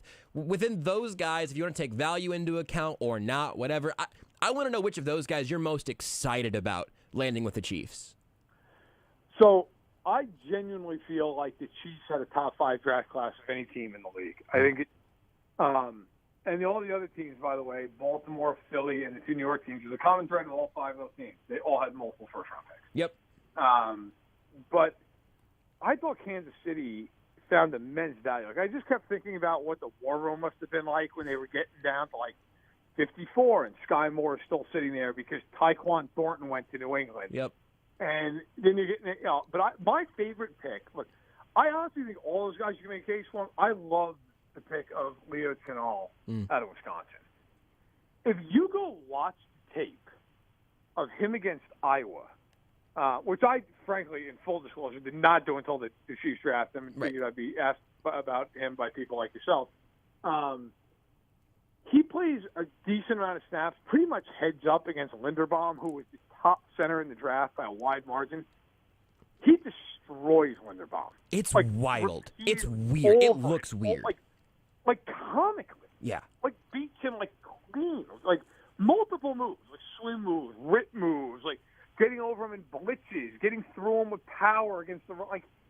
If you just, I just tweeted this actually to Nate Christensen, who's a good follow for any Chiefs fans out there. If you just watch that game, you'd think he was a top 10 pick in the draft. Like it's insane how destructive he is. But I think, look, I thought what the Chiefs did from an overarching standpoint was really smart. If you look at all the defensive players they took, and like you said, let's stick to the earlier rounds. You want to even go into maybe the 4th round, fine. Of all the defensive players they took, they all have 2 common things. They're all super athletic. Yep. And they're all physical as hell. Yep. Like Brian Cook, don't know how he's going to play in the NFL. 2nd round pick out of Cincinnati State. That kid hits like a truck. Yeah. I mean, you watch the film of him, he kills guys. I mean, he just takes them out of the screen. Like, I don't think it's an accident that the Chiefs took a bunch of guys who you could just picture like lifting weights at 4 a.m. like in their garage. And I think that, after the way their defense has kind of been at times the last couple of years, I don't think that was any accident. They took a bunch of guys who can move and who can really hit. And that's a good combination to start with. That's exactly what I've been kind of trying to sift through these last couple days, because part of me wants to like push back on this idea of like, oh, you got to get tougher. Because I think the thing I want to push back on there is this idea that you got to get tougher, which usually comes with getting slower. Like just in the way that we talk about it, right? Like tough thumping linebackers or whatever usually is a guy with a neck roll, right? You go, well, that's not modern NFL proof. Not a linebacker who is so tough and physical that he can occasionally show up at the 1 tech. Like, that's not, I don't know that I've seen that before.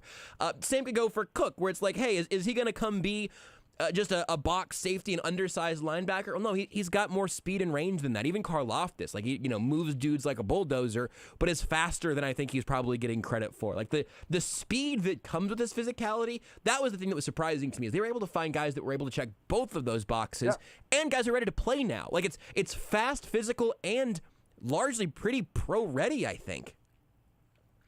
they went out and got a bunch of guys who, and this is the most cliche term. Like, if I heard somebody on your show say this, I turn it off. It is what it is. Like, they're football players.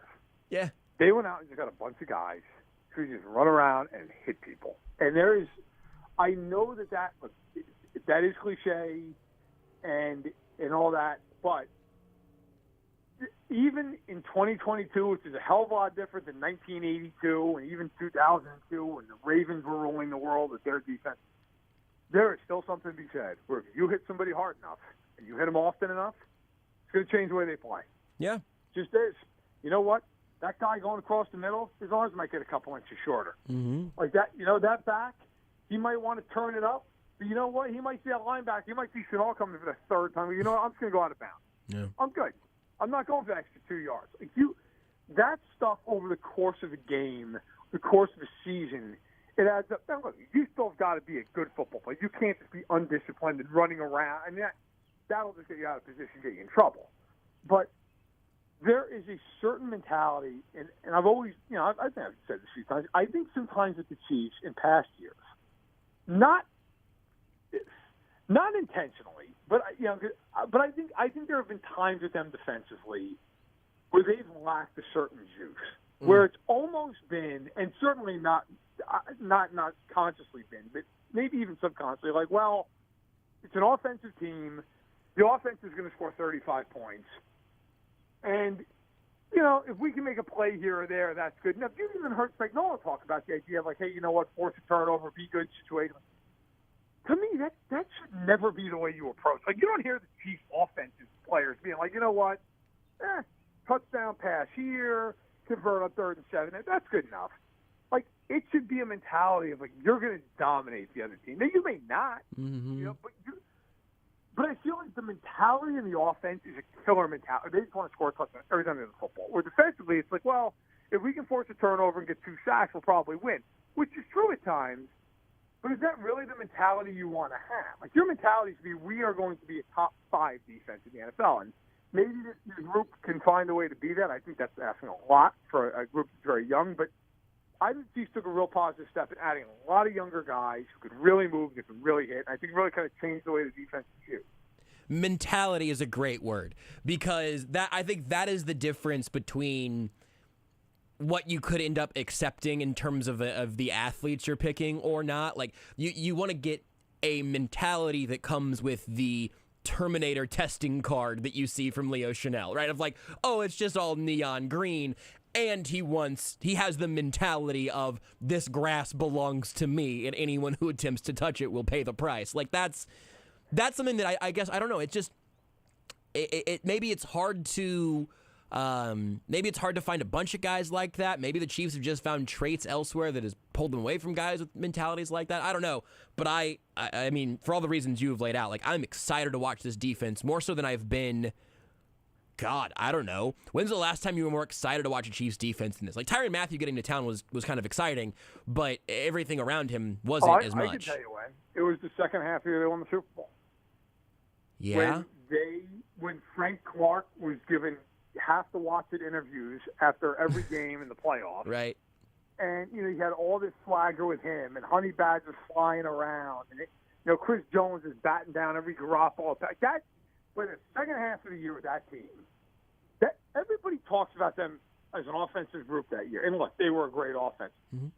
If you go and look in the playoffs that season, so they had a stretch against Houston where they scored 41 unanswered points.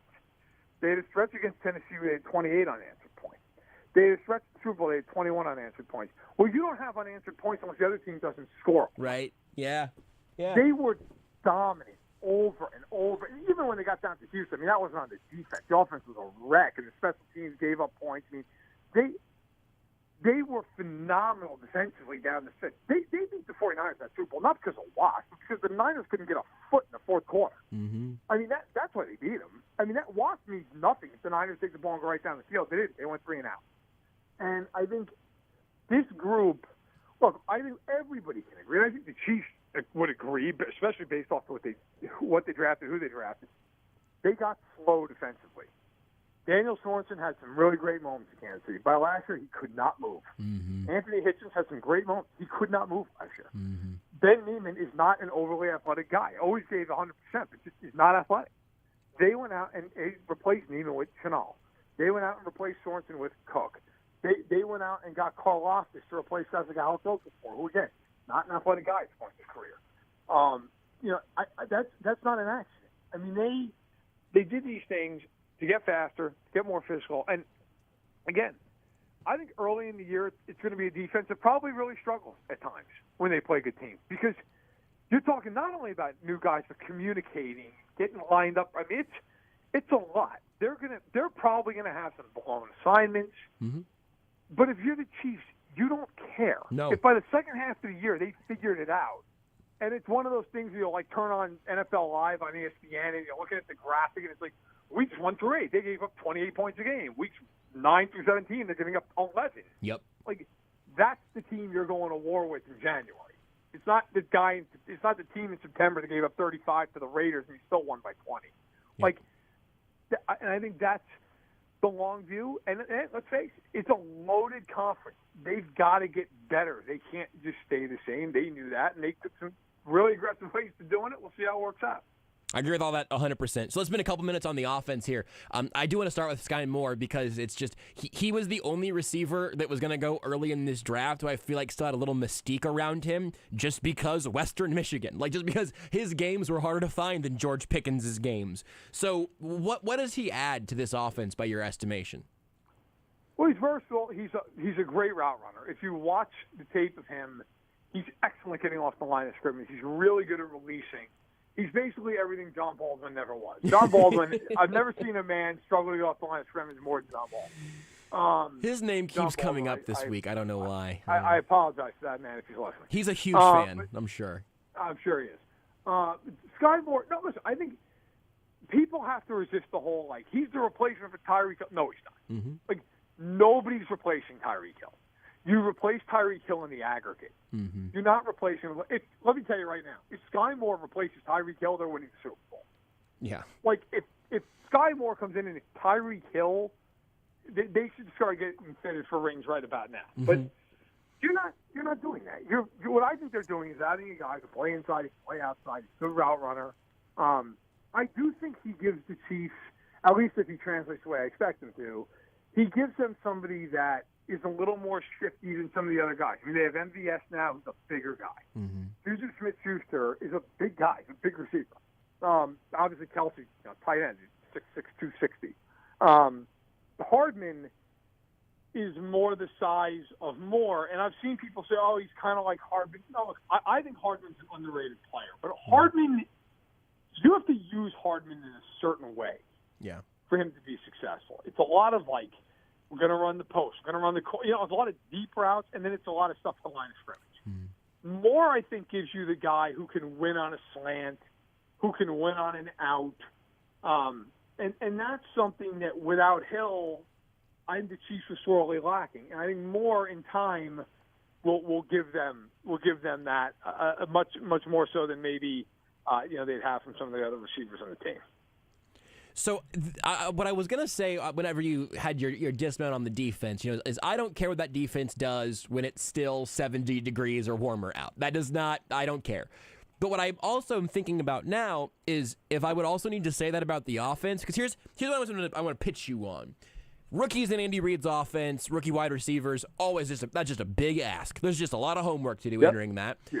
I think that's also true to at least some extent for first-year receivers, though Sammy Watkins, was able to come in and be a contributing member of society in his first year. But you have Juju, and you have MVS, and you have Sky Moore being the three receivers at the core of that outside of McCole Hardman, and as you've already mentioned, Travis Kelce, he is really wide receiver one. But what do you think is fair to expect in terms of the learning curve on like how long it takes for this offense to look not like the old offense, because there's no Tyreek Hill, but just to look like a functioning offense? I think the offense will come along a lot faster than the defense because of who's throwing the ball. Yep. And that offensive line is so good. I always operate under the belief if he has 3 seconds, he's fine with someone. But I will say this too. We've talked now for almost a half an hour. Andy Reid has not come up once. Mm-hmm. This season, a lot of the early season, it's on Andy Reid. like, you have to be able to look at this team and understand, look, you have a great offensive line. I'm not saying you're going to turn into the ground and pound Jets and Rex Ryan, but there has to be a balance with this team that sometimes, frankly, there hasn't been. Mm-hmm. You've got to be willing to just say, you know what? We've got Clyde Edwards-Helaire, we've got Ronald Jones. They're not Emmitt Smith, but they're decent running backs. We're going to run the ball a little bit. We're going to make it a little easier on all these new receivers, on Mahomes as he's gaining chemistry. Now, I tend to think offensively, just because of the line, Mahomes and Kelsey and Reed and Bieniemy, they're going to score points, even early in the year. But as we both have agreed upon here, look, let's be real, Kansas City. As long as they're healthy, this is not about the early part of the year. Yep. It's not. This is about playing Josh Allen on January 21st, and it's either up in Buffalo or it's back in Kansas City, and you've got to get a stop. Because 13 seconds, that's not going to happen all the time. Yep. Look, that gets forgotten because Mahomes is Mahomes and Kelsey's Kelsey, and frankly, Tyreek Hill is Tyreek Hill. Mm-hmm. They normally, 99 times out of 100, you lose that game. That's why that game's such a classic. And they couldn't get a stop down the stretch. Now, part of that was Allen's ridiculous, but guess what? Allen is ridiculous. Mm-hmm. And Diggs is awesome. Yep. It's not like Allen, in most of those moments, is going to become Joe Flacco. You've got to rise to that moment. And, you can't have Mike Hughes falling down because he gets torched on a route by a guy who's a good player in Gabriel Davis, but he's not Jerry Rice.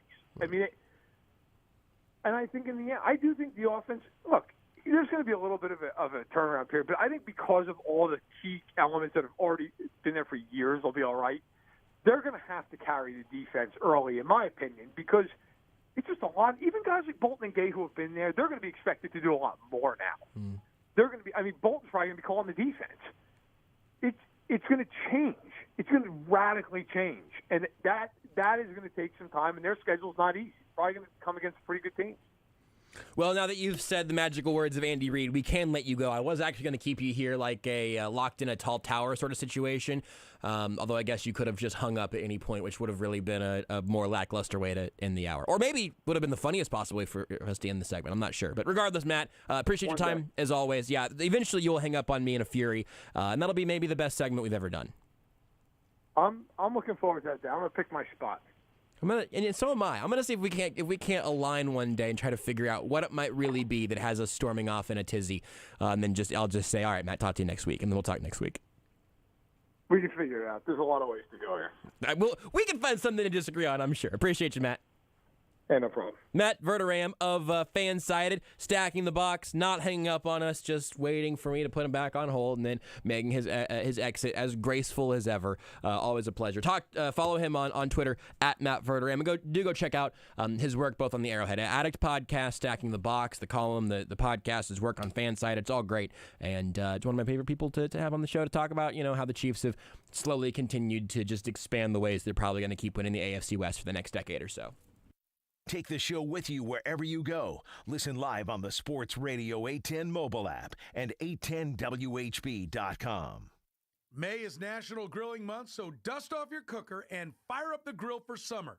Missing a few items to get your cook started? Well, head over to the Kansas City Barbecue Store, 119th and String Line in Olathe. You can stock up on all your grilling supplies, name brand cookers, pellets, probes, knives, sauces, rubs, and competition quality meats are always in stock at the Kansas City Barbecue Store. Don't be afraid to go big on the grill this summer. Go see Dan and the team at the Kansas City Barbecue Store today.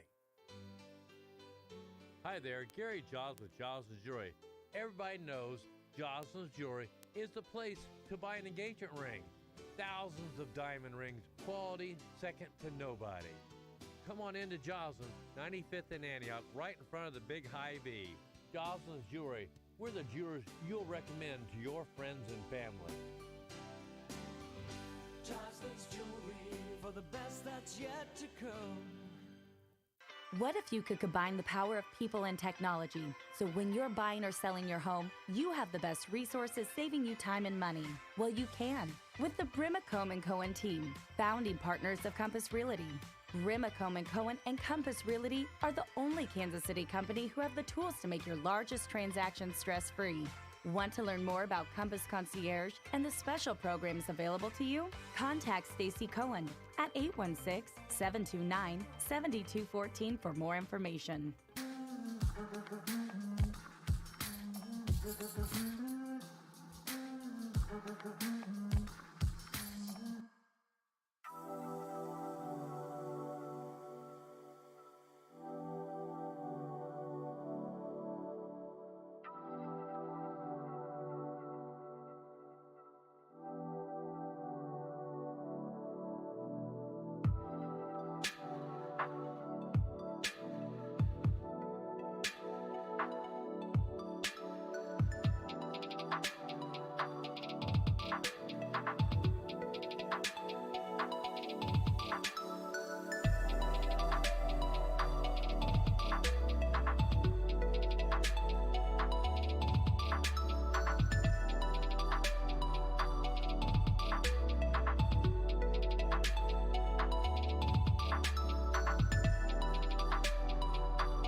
You're listening to Almost Entirely Sports I want to hear your Gordon Ramsay now. with Joshua Brisco Where's the lamb sauce? on Sports Radio 810 WHB. There was no way that intern Adele was going to make it out of this internship with this show without a liner. And now we have that incredible Gordon Ramsay impression saved forevermore. I thought maybe we had Gordon Ramsay on the show, but I remember that was just an impression. Last week of the internship for intern Adele, and we debuted a couple days ago the brand new segment, Adele's TED Talks, which I think is what it's going to be called now. That was good. Are you ready for yet another bit here today, Adele? I'm ready, and I have actual headlines today. Okay, so shot clock reviews. You'll go first, then I'll go, then Rudy will go. We'll take our turns. There are 24 seconds reviewing things, and go ahead and hit the shot clock. Rudy. Headlines! I've got headlines over here! Do you want a headline? I've got plenty of them! Got breaking news here! Hey, you! You want some breaking news? What about you, old lady? It's not shot clock reviews, it's headlines! The headlines are back, and Adele has scrubbed the internet to find the 6 most interesting stories anywhere in cyberspace, I think. I don't know. The way it works is she'll read us the headline, Rudy and I will decide if we want to hear more about the story or not, and then we will either learn more or we'll move on to the next one. Ready? Hit it. What's the first one, Adele? Okay, Dave Chappelle was tackled on stage this week. This is sort of perhaps me breaking the spirit of the bit. But do you know if there's more information than what we talked about earlier? Because I feel like I've got pretty much all the info by accident. Nope, actually, you stole my headline. Knife gun. Real quick, what are your thoughts on knife gun? I didn't even know such things existed. Me neither. But I know the Buster Sword. What is that from? So it's a Final Fantasy thing. It's a sword that also looks like shoots a key out. or whatever. No, that's the Kingdom Keyblade. Hearts. That's Kingdom Hearts. Oh The boy! Buster- Oh god! I'm canceled. The Buster Sword is the sword that has a gun that shoots bullets like a gun. Wait, That's it's a not sword. a pellet gun? Or, wait, okay, I'm confused. No, this is No? this is a big sword, but like I guess at the hilts, the handle, right? It shoots bullets. From Final Fantasy. It's a video game thing. I bet I bet there is a YouTube channel that has made a real version of that. Yeah, for sure. And look out, Chris Rock, because it could show up at your next show, I guess. I don't know. We hit that story already. Let's just like whoever hit Dave Chappelle got hit way more than we did. Let's go to the next one. Hey, you, mister, you need some news. I've got news here. Just ask me, please. I need to give out news. What's next? Well, I know today's Cinco de Mayo Day. Oh, yeah, it is. May the 5th be with you. Yep. But it's also World Passwords Day. World Passwords Day. Yeah. It's supposed to like encourage you to like come up with like secure passwords and not use like your cat's name or like your mom's middle name or your old address or something like that. So what's your go-to password for your like bank account, ideally? Okay.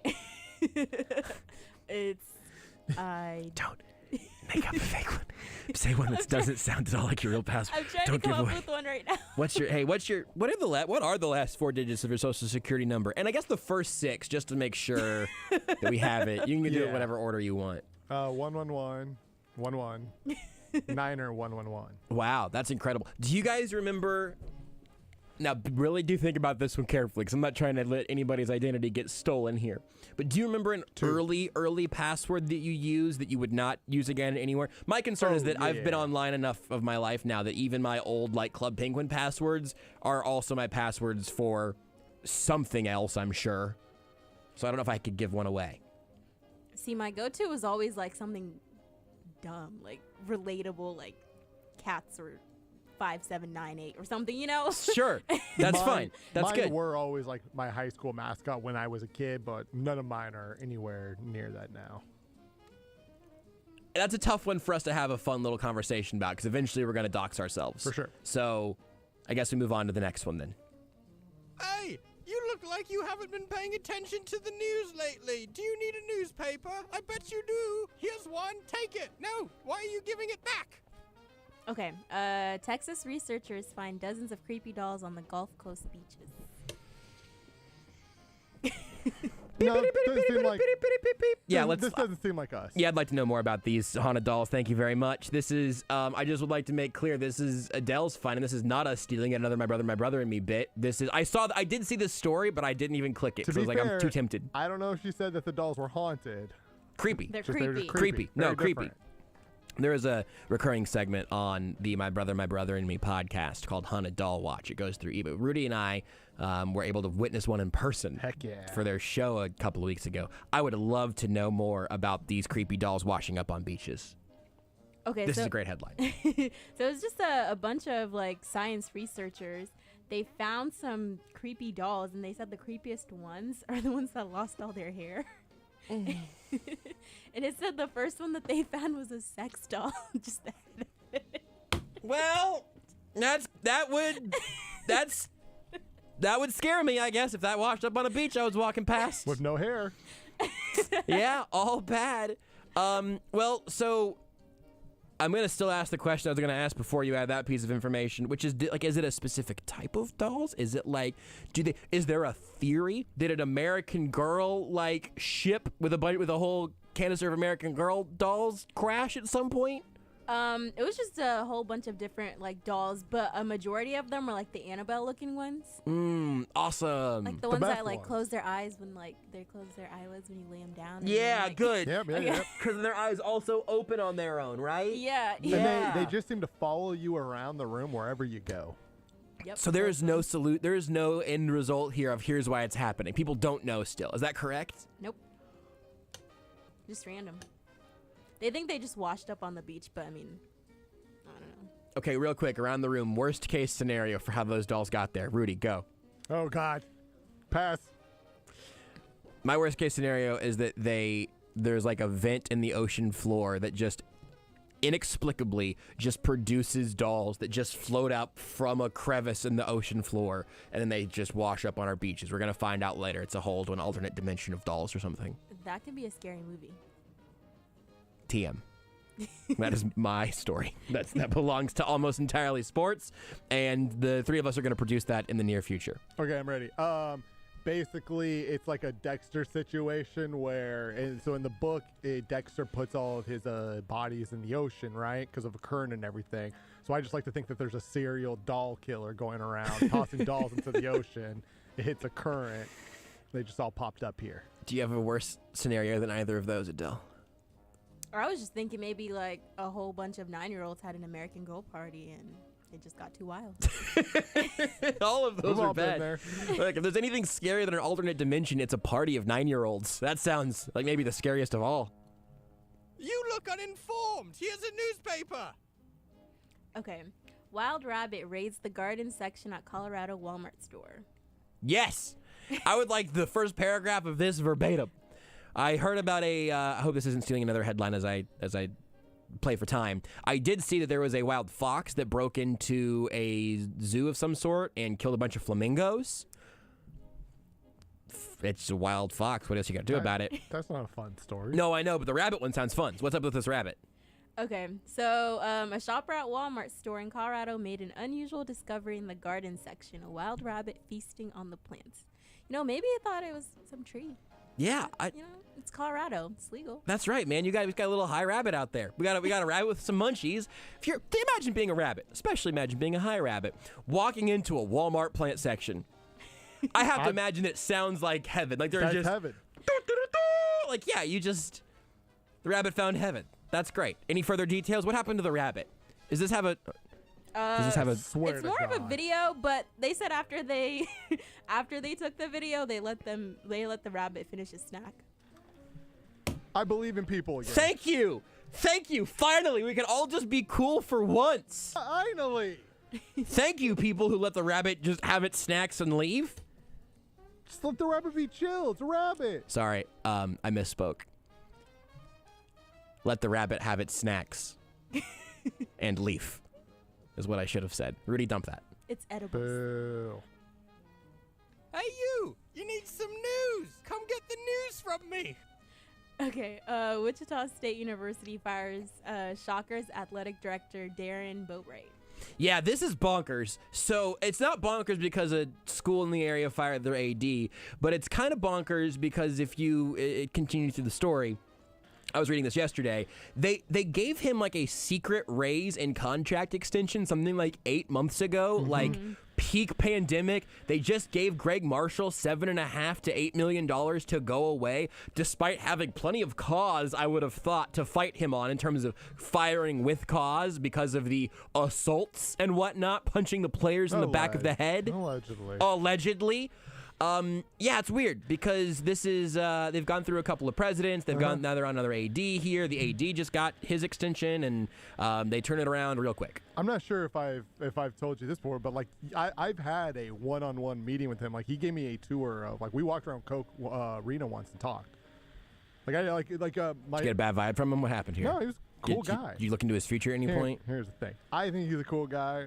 I'm also pretty sure that he's largely getting. I mean, the NIL thing is probably a thing, right? But I think it's more of a final straw thing. It was public knowledge that when Greg Marshall was let go, the money people did not want Greg Marshall to go, right? The boosters were not happy. They had his side. And then all of a sudden, right, you have the second exodus of players transferring out, which honestly is not surprising because there's 1,500 of them, right? 1,500 players transferred this year, or in the transfer portal in the process of transferring. So I think this was just kind of the final straw slash excuse to move on from a guy who I think most of the boosters did not want anymore. But they extended him and gave him a raise. Well, after the Greg Marshall thing happened. So my guess is secret. The secret thing is in part because my guess is not all the boosters knew about it. But it also says he tried to decline the raise, but he got overruled by it. I don't know, man. It's a weird one. I don't think all the boosters knew about the raise. I think that's partly why the raise was in secret. That's not a bad theory. This is a booster thing that I think is that's a booster good. thing. Adele, how many headlines do you have remaining after this one? Uno. Okay. All right. There are a couple things from the Twitch chat that I also want to. Who knows? And I was like, well, you should probably know. Last headline. News. Okay. A woman trying to retrieve dropped cell phone falls into a toilet tank. Yes, please. Yes, this one's new to me. I love it. As you pull up the story, I will say that Aspen on Twitch asked if we've already discussed Arm Dong Man, because I do think we talked about him the first time he hit the news cycle. This is the man who's so his penis fell off because of some sort of disease, and then they regrew a new one for him on his forearm, but then he had it there for 6 years and had been living life with extra thing up his sleeve, with an ace up his sleeve, you could say, I guess. I don't remember this. He got it put back where it was originally supposed to go. Good for him. Recently. Shouts to that man. Yeah, that one's rough. There's also a Jimmy G rumor that I do need to read more about before I bring that one to the airwaves, but Aspen, I have seen it. All right, last headline is out. Jimmy G's got some interesting girlfriend stories throughout the years. Sure does, and this one, it would be the most bonkers, I think. But, Patriot Way is a mysterious thing, I guess. Tell me about the woman who fell into a toilet tank trying to get her cell phone. Okay. So she dropped her phone in the toilet, and then while she was trying to pull it out, and she found that she was unable to get out on her own, so she called 911 after finding her phone. And then the firefighters came and gave her like pieces of wood to build a platform to stand on. What? So they can pull her to safety. When they pulled her out, she was washed down and at the scene and given replacement clothes. She wasn't injured, but they said that she only wanted to leave, so she just thanked them and continued on. I get it. There is nothing that I would rather do in that moment than just try to flush that experience.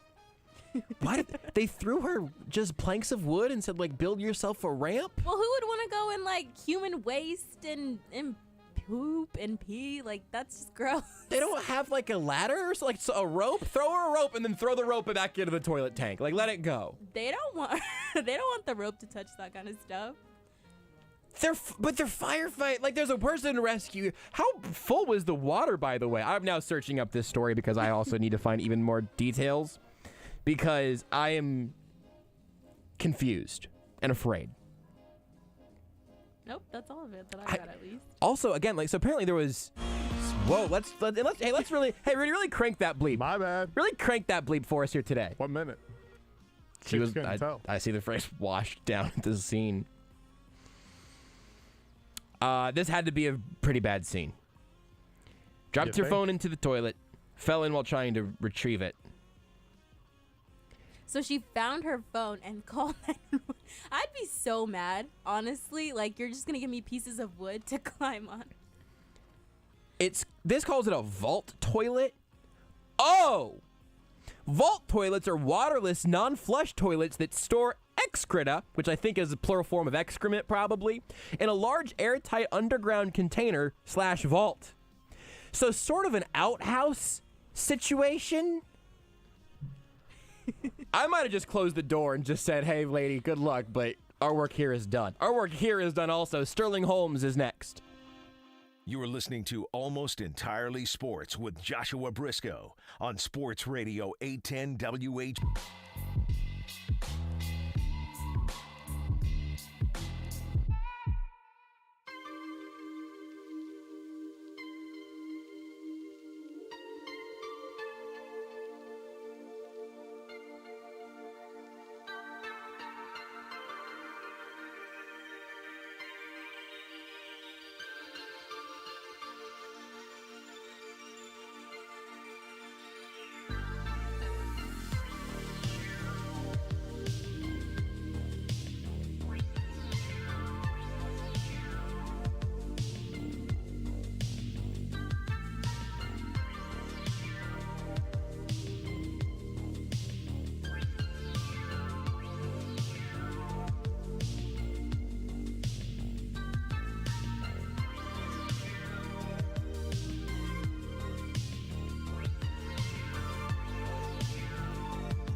This is Almost Entirely Sports with Joshua Brisco. Don't bail, eat that tail. Homestretch, back on ESPN Kansas City. On Sports Radio 810 WHB.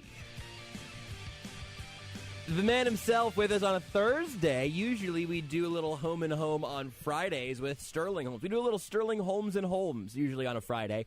But no Homestretch tomorrow over on ESPN Kansas City. Doesn't mean it's not there every other weekday from 3 to 4 over on ESPN Kansas City, 1510 AM, 94.5 FM. The host, the man who dresses like the most, Sterling Holmes with us now. Stu, the fit today is a lot. Thank you. Thank you. I'm taking that as a compliment. Well, so here's the thing. So I'm going to have to... Can you stand up? I couldn't even tell what pants you were wearing. I got to describe this to the audio audience. So black slacks and a black belt with a relatively large sort of silver belt buckle, but, you know, nothing that would have caught your eye. But then you've got a gray turtleneck underneath, which is bold just because it's been, like, in the high 60s all day today. I went denim it's like jacket. 55. You're wrong. I mean, it's right. I mean, I'm looking at it right now. So, like, you know, by the way that the space-time continuum might warp, that's one thing. But whenever I left the house today, I put on the denim jacket I've got right now, and I did not even wear it in the car whenever I drove in at 1:30 or whatever, because it was a little bit toasty. I was like, you know what, this may be too much. Whatever, it's fine. You know I'm a toasty boy. You're a toasty boy, and I understand that. But you got gray turtleneck, and then over it, this red... I would say base color is gray. It's a gray, black, and red tartan-patterned suit jacket. And I think the jacket actually rules. Like, I want to be honest about what parts of this I'm objecting to. The jacket itself is excellent. Kind of a flannel-looking material, and honestly, like, flannel aesthetic. But the turtleneck, I feel like if you went with, like, just like a long-sleeve black T-shirt under this, I might not have batted an eye. Even just a long-sleeve gray T-shirt. The turtleneck really gives off, like, this is what you would wear if you were at the NBA on TNT desk for the Christmas Day games. That's what you look like. You look like Sterling Holmes. No, you look like Shaq, kind of, to me. Hey, you watch your mouth, Rudy. Don't make me come back there. You look like, is that Bernie Sanders again? I feel like all your impressions go back to Bernie Sanders. It was Bernie the Sanders. The top 1% of the top 1%. Chuck. You look like a sideline reporter for NBA Christmas Day games right now. You look festive. Thank you. This is definitely hey, I was mentored by Craig Sager. Oh, and good one. I'm just trying to be out here and honor him every day that I can. Funny fact, I think Craig Sager's daughter, was it Casey Sager? Yeah. Liked one of my tweets today, so that really kind of vibes. It checks. It does. And again, like, and I love... By the way, I hate mock turtlenecks, so this is a real turtleneck. If you wear a mock turtleneck, either go all in or don't. What's a mock turtleneck? It's the one where you don't It's have what I'm doing to Sterling's outfit right now. It's an uncircumcised turtleneck. It is a circumcised turtleneck. The Steve Jobs. Yeah. Steve Jobs always had like this. It didn't fold over or anything, right? But like he would always wear essentially the turtleneck that didn't but it's lazy. Tiger wore it a couple of days this year, I think, and on it's Thursday or horrendous. Friday. That's the one thing I will say. I love Tiger Woods, and in my opinion, best golfer of all time. I hate when he rocks that mock turtleneck. It looks so bad. And I'm sorry, but it looks horrible. I don't fully disagree with you, but at least from a athletic standpoint, right? Like, I don't know if you can go full The flap's not getting in the way, okay? The extra flap. No, it's not you about, can't wear it's a not full about getting turtleneck on in a short sleeve shirt Yeah, either. I don't know if it's about short-sleeve getting in shirt, the way no. as much as like it's just that's an extra little layer. I feel like it's hotter. Yeah, just a little more toastier. But it feels good. It feels right. I just mean like golfing might be the only time I generally agree with you. I just mean golfing might be the one time where How about it's you just okay. rock a polo or rock a normal golf shirt instead of rocking a. And that's also fair. I That's my probably main would not issue, wear okay? the turtleneck while golfing. It's another astute point. Sterling. Also, I will stand by Tony Finau's Masters outfit was fire. So take that as you will. I respect the outfit. I enjoy the jacket.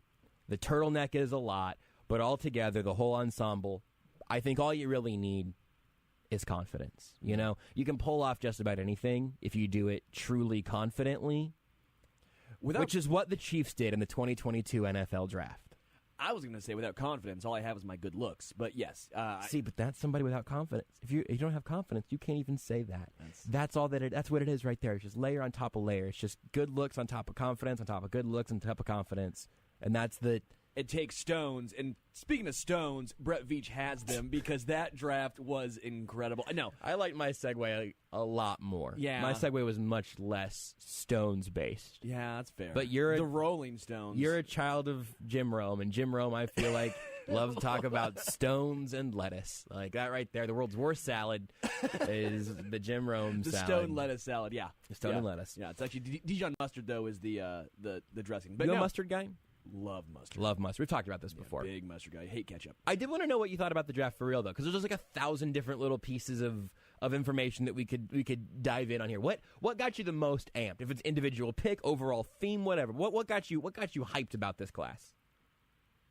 Everyone loves it. Everybody. Which makes me nervous Me too. because when you look at a lot of the draft boards of who won, the other teams you see, besides the Ravens, because you love seeing the Ravens because they're typically good, but you see like the Eagles, who, when was the last time they've had like a really good draft? The Jets. It's always the Chiefs and the Jets. That's the thing, and man. I'm nervous. Me too. We talked about that some on the show this week. The only thing I don't like about this draft class is that nobody dislikes it because it is weird company for the Chiefs to be in. Anyway, I cut you off, but like that's what makes you nervous. What did you like the most? Leo Chanel has literally a Sharpie of death row on his arm. That's incredible. This is about to be one of the most fun linebacking cores in the NFL. I don't want to say they're like top three because that's arbitrary and it's just they're young, right? They're very, very young. But Nick Bolton is going to be very fun to watch. Willie Gay Jr. is an athletic specimen. And then you bring in Leo Chanel, who's also an athletic freak, which, by the way, maybe some little pass rushing going on with him. I would not be completely surprised. But that's a super fun pick. Little spritz of Chanel in the pass rush. But like, get that smelling a little nicer. They're also so fast, so athletic, so young. They're going to hit hard. The Chiefs did a whole rebrand from this finesse group, or even at left tackle, if you want to bring in Eric Fisher, he was a very good left tackle, but he was a finesse guy. Mitchell Schwartz, to an extent, at right tackle, an absolute technician. Not saying these guys are better than Mitchell Schwartz, but what I'm saying is they were a finesse offensive line. They rebranded and became a physical group. This linebacking core became now a physical group. George Karlaftis is a physical human being. Like, he doesn't have great bend. Maybe not a ton of moves, but he bulldozes you. Yep. And a bulldozer is a bulldozer. You don't ask a bulldozer to be an auger. He's a bulldozer. And so you don't ask a bulldozer to be an auger. I agree. Go ahead. Continue. I just wanted to I need to think about that one for a second. We don't get to the farm equipment. I've called him a bulldozer. I haven't used an auger on this show in a minute, so I just need to think about it. You're good. Sorry to cut you off. Thank you. You can't. Like, it's not gonna happen. Yeah. But a physical dude, right? Yeah. Trent McDuffie. Brian Cook, by the way. Brian Cook, very physical at safety. Joshua Williams is almost 6'3" at cornerback. I mean, just to me, this was a organizational overhaul of a finesse group where they were getting beat in the run game. They were getting beaten up front in the offensive line. That said, let's just completely overhaul it, start from scratch, and become physical. Let's become a more physical team. And this draft, I think, kind of goes towards that. We talked about this exact thing for like 45 minutes on last night's show. Actually, I apologize now. No. I love it when people come on here and then agree with us. We sound smarter. But it's funny that is a conclusion that a lot of us have come to independently. And I've been kind of wrestling with it a little bit because I do think, like, I think there's an implication whenever you say, oh, they've been bullied in the run game or they need to get tougher. There's an implication that is Mitchell Schwartz and Eric Fisher weren't good enough, which again is the exact, you just made that point that that's not what we're saying. But I always kind of wrestle with that idea a little bit because I think physicality oftentimes is put as the antithesis of finesse or of or the antithesis of throwing the football or surgical precision, and that's not necessarily true, particularly in a defense like this. Like, this defense still needs to be surgically precise, but also I think I might have said this on Tuesday. We've been working up to this moment of how do we talk about this draft class.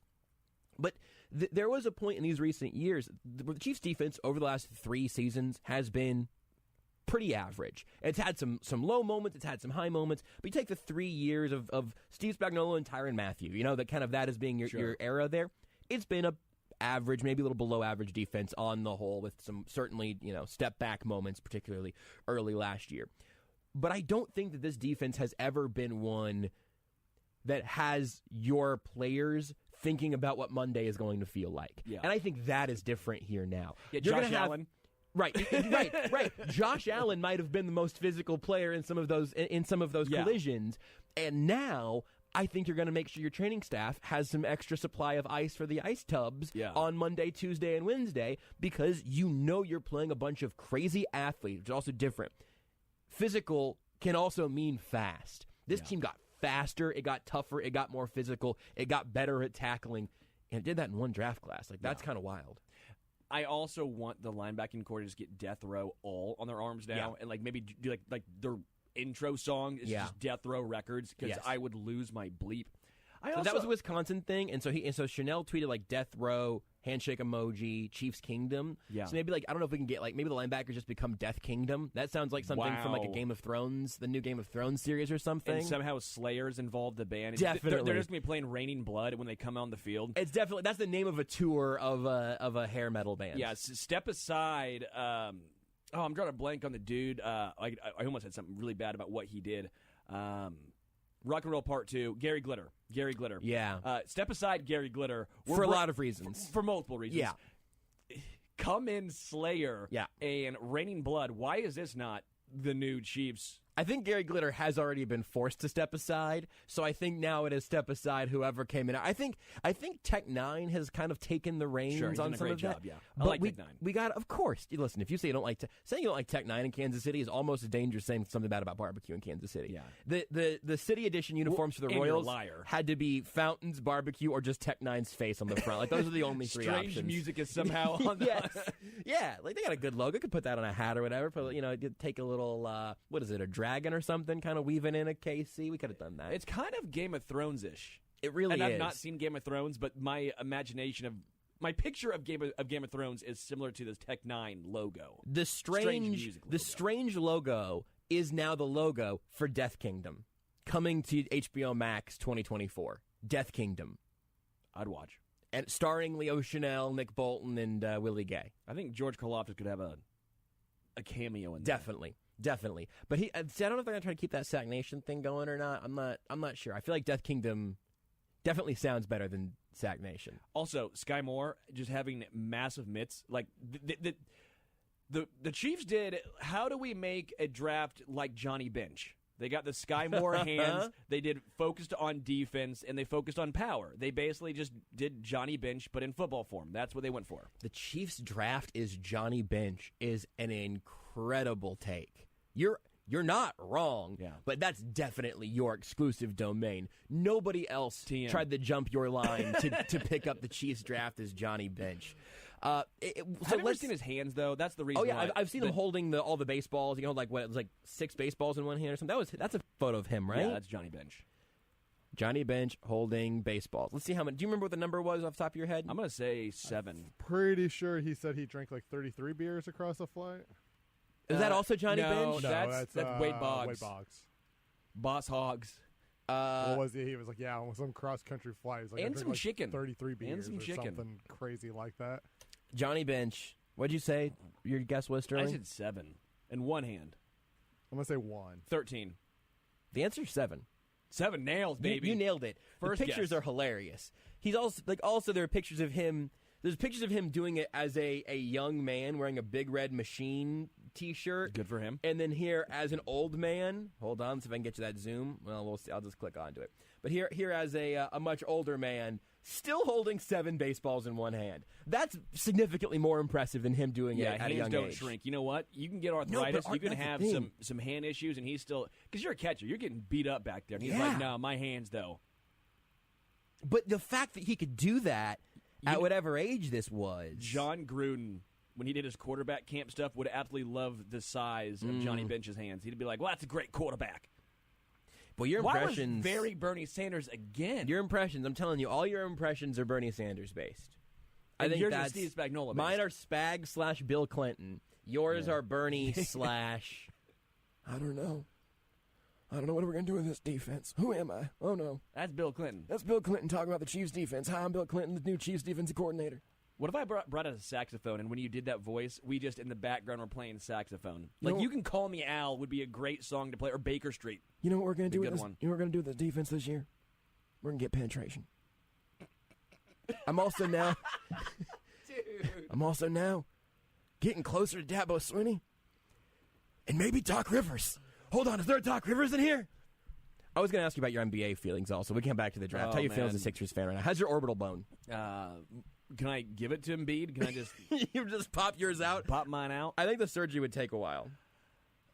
Not great. Somehow James Harden. Well, who would have thought that going to a city known for apparently like strip clubs and cheesesteaks Allegedly. would throw James Harden away? He got old quick. Like, he just got old quick. He can no longer beat guys off the dribble. And when I see him shoot, he shoots like an old man now. It doesn't seem like he rises up anymore. He just kind of gets back there, dribbles for 18 seconds of the shot clock, and just puts it up there. It's the weirdest thing. I've not seen a guy who has just fallen off a cliff the way he has. Maybe it's because he's eating all this Cheese Whiz. Maybe because he's going to 3rd Street and just pounding those extra large pizzas. Oh, pizzas. Those slices of pizzas. I mean, they're good pizza. I'll give him that. It's on the South. But, like, what happened? Well, James Harden got just ancient. Here's the other thing. How old is he? 32? Somebody else made this point to me, and I had not considered it. They did literally change. 32! They did literally change the rules, and it's something that you don't see it impacting. You don't see it impacting almost anyone else in the league. But I do have to think that has changed a little bit. How much he's getting to the line, how much separation he can create with his body, with the threat of getting a foul call. And ultimately, like, that aged him much more quickly. I'm not saying that's unfair. I think the way that he played basketball in that way was not good for the aesthetic viewing of the sport. But I also wonder if that contributed as one of the factors. When the rule changes happened, everybody immediately mentioned this is essentially the James Harden, Trae Young rule, right? Like, those were the two players that But were Trae going Young to be the figured most, it out. And some of that might simply be that Trae Young is 22, Yeah. 21, right? Like, still young, And also, very his game's- athletic. and he will continue to evolve. His game is always going to evolve in some way because he's in his early 20s. James Harden's just kind of James Harden at this point. I also think he did the thing where you go to Lorenzo and Son's Pizza, and then you go to Jim's Steaks, and you get the cheesesteak, and you wrap it in the Lorenzo and Son's Pizza. And I'm sure that's what's gotten James Harden. Yeah. Your diabetes right now that was the sugars review just exhaling. So here's a the lot thing. of carbs. Lot of carbs. Are you keeping the bun, or are you dumping the contents of the cheesesteak Either onto or, the baby. pizza? You can go either or. So if I definitely my thought, just as what would taste good, would be that I was going to dump. Yeah, you dump out the cheesesteak from Jim's. I'm doing the hand motion, so it makes sense to you. I know what you're talking about. I can see you. So you've got the cheesesteak, but then you go like where your top 4 fingers kind of go at the top of the bun, yeah. and your thumbs go under the bottom, Yeah. and you flip it over and open it up like you you tear the bun in half almost. Yeah. You can just chuck that to a bird, right? Pigeons, here you go. Enjoy some cheesesteak bun. But you put that on. I've had a cheesesteak pizza before, like as like a type of pizza you can Sure. order. This is different, though. And this is like better because they know what they're doing. Yeah. And Lorenzo and Son pizzas are huge. Those are some, like Buffalo State Papaquinos. I don't want to piss one of them off because I know That's they kind of fine. had a split. They're both fantastic, but they're like that size pizzas. Their slices are massive, and so I think that's what got James Harden more than the rule. I think. I also like, facetiously, I'm saying, but Yeah, the I mean- James Harden rule actually was a deal. I just want this food. Here's the thing, like, we all saw this coming. Yeah. It's not surprising. It's just surprising at how drastic it was. We thought, okay, maybe he's not going to be leading the NBA in scoring this year. Right. But he's still going to put up 26, or he can still give you 30 on a night when Embiid is out. But now it's like, oh, no, he's going to go 5 of 17 from the field, 1 of 11 from 3, That's and the have thing. 14 points. He's just not shooting as much also, which is on a team that right now without Embiid needs him to do that. Do I want Danny Green to shoot or James Harden? Matisse Thybulle, who was an offensive liability, who I love defensively, but offensive liability to shoot, or James Harden, a former MVP, I assume, at some point, or at least top 5 for MVP. Did he win scoring an MVP? leader? I would think so. You would have to imagine so. I'm going to do that. I'll look up NBA MVP winners. I did this a couple days ago, and I'm doing it again now. What were you going to say, Rudy? 2018. He did win it in 2018. Is that what you're saying? Okay. No, I mean, I was gonna say, like, I think the rule obviously plays a factor. It changes the way he plays, but also, I mean, I don't know. James Harden doesn't seem like he really wants to be playing basketball much right now. Like James Harden, who wants it less, him or Ben Simmons? It's just kind of again, like, right. It's not I'm unhappy, but the fact that he's just not shooting. I just haven't seen James Harden look that interested in playing basketball in a while. I mean, even going back to Brooklyn, and now in Brooklyn there were obvious reasons for being upset, right? Like, you commit to a team thinking, hey, we have a chance to go win this, and then one of the players decides, hey, I'm not going to get vaccinated, so I can't play in most of the games. But like, there were plays where he just literally stood there and watched a guy pick up a basketball and go in for a layup when the ball was just like right next to James Harden's foot. Like he just didn't want to bend over and pick up a basketball. I just don't like. He's a phenomenal player. Like, you know, he's going to go in the Hall of Fame. He played basketball for a long time. I don't know. He almost looks like he's burnt out on basketball. Yeah, like a guy who I don't want to be like, oh, he's not trying, he doesn't care, blah blah blah blah. It looks like a guy who might just be like a little burnt out and is just. And I don't know like what you do. It sucks if you're a Phillies fan or a 76ers fan because like I don't know what you do. He's also about to get a big contract from somebody. Somebody's going to pay him this offseason. Somebody will. Is it going to be the Sixers? I sure hope not. Somebody's gonna. Otherwise, they got nothing for Ben Simmons. How would you ever? Is make Ben Simmons that ever work? going to play again? Yeah, Like, dude, future MVP Ben Simmons. That's happening. Ben Simmons might not play a game again, and I would not be shocked. No, of course. But James Harden might not ever.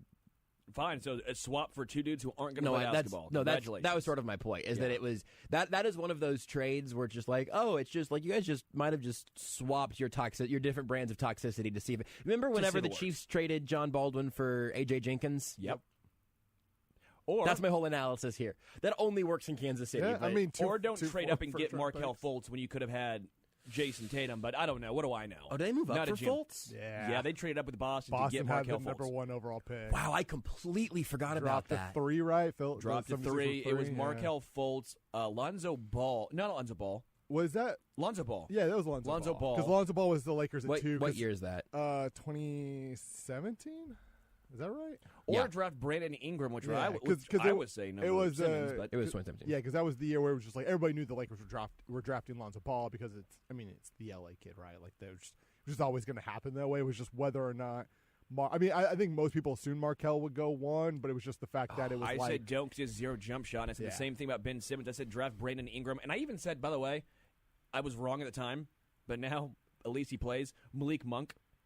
I said the Sixers should draft Malik Monk before Ben Simmons. To his credit, has like rebounded at the very least. Like credit to him for a guy who like kind of almost had the Ben Simmons like mental block. Sure, and, like, he has rebounded through it. And now some of that might be just it's easier to play basketball when you're in Orlando for a and team nobody that wins 12 really games, yeah, and nobody's really paying attention to you, right? Like he can for maybe the first time in his professional career, he's just able to relax. He may have had more fans at Washington. Play basketball. We are. I don't mean to put you on blast, Rudy, because I would completely agreed with you. And then I pulled up his basketball reference page. Yeah, he's played. I feel like he's been like he's only played 26 games in the last 2 years combined. Well, I mean, I didn't say he was like healthy. I just mean like I think he's playing all right. He played pretty good. Yeah, and he played almost the full. He played 72 games his first year in Orlando, and now I'm wondering what has happened there. I don't know if he's hurt or what. Anyway. Yeah, I assume he's had injury. I just mean like, and he's not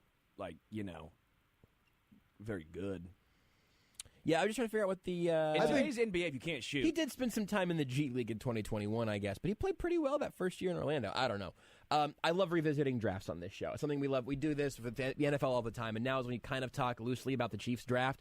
I would like to go back to the 2017 NBA draft here and just play a little trip down memory lane. So number 1, Markelle Fultz. Number 2, the Lakers take Lonzo Ball. Number 3, Jason Tatum goes to the Celtics.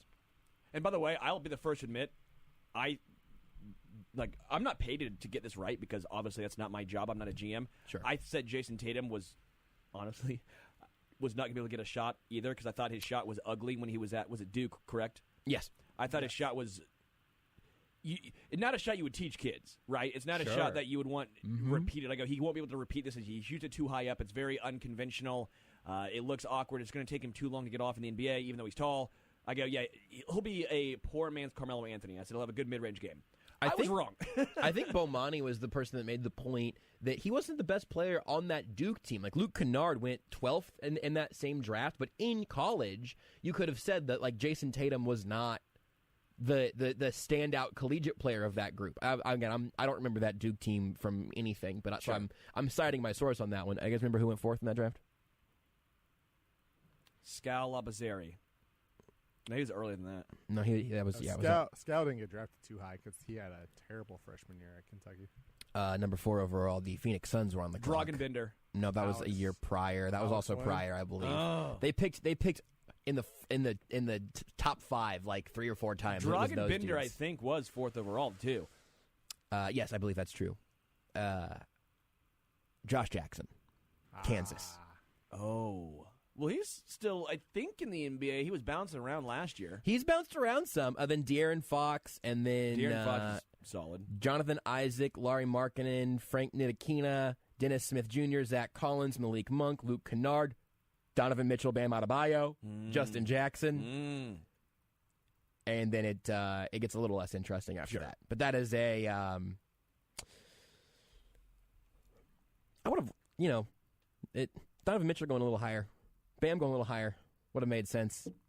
Kentucky guys. Donovan Mitchell, Louisville, obviously. Not Kentucky. But like in the state. State of Kentucky. Produced some decent players out of that class. By the way, Fultz tore his ACL last year. Okay. That's why he missed. Again, right? I think he's had 2. Yeah,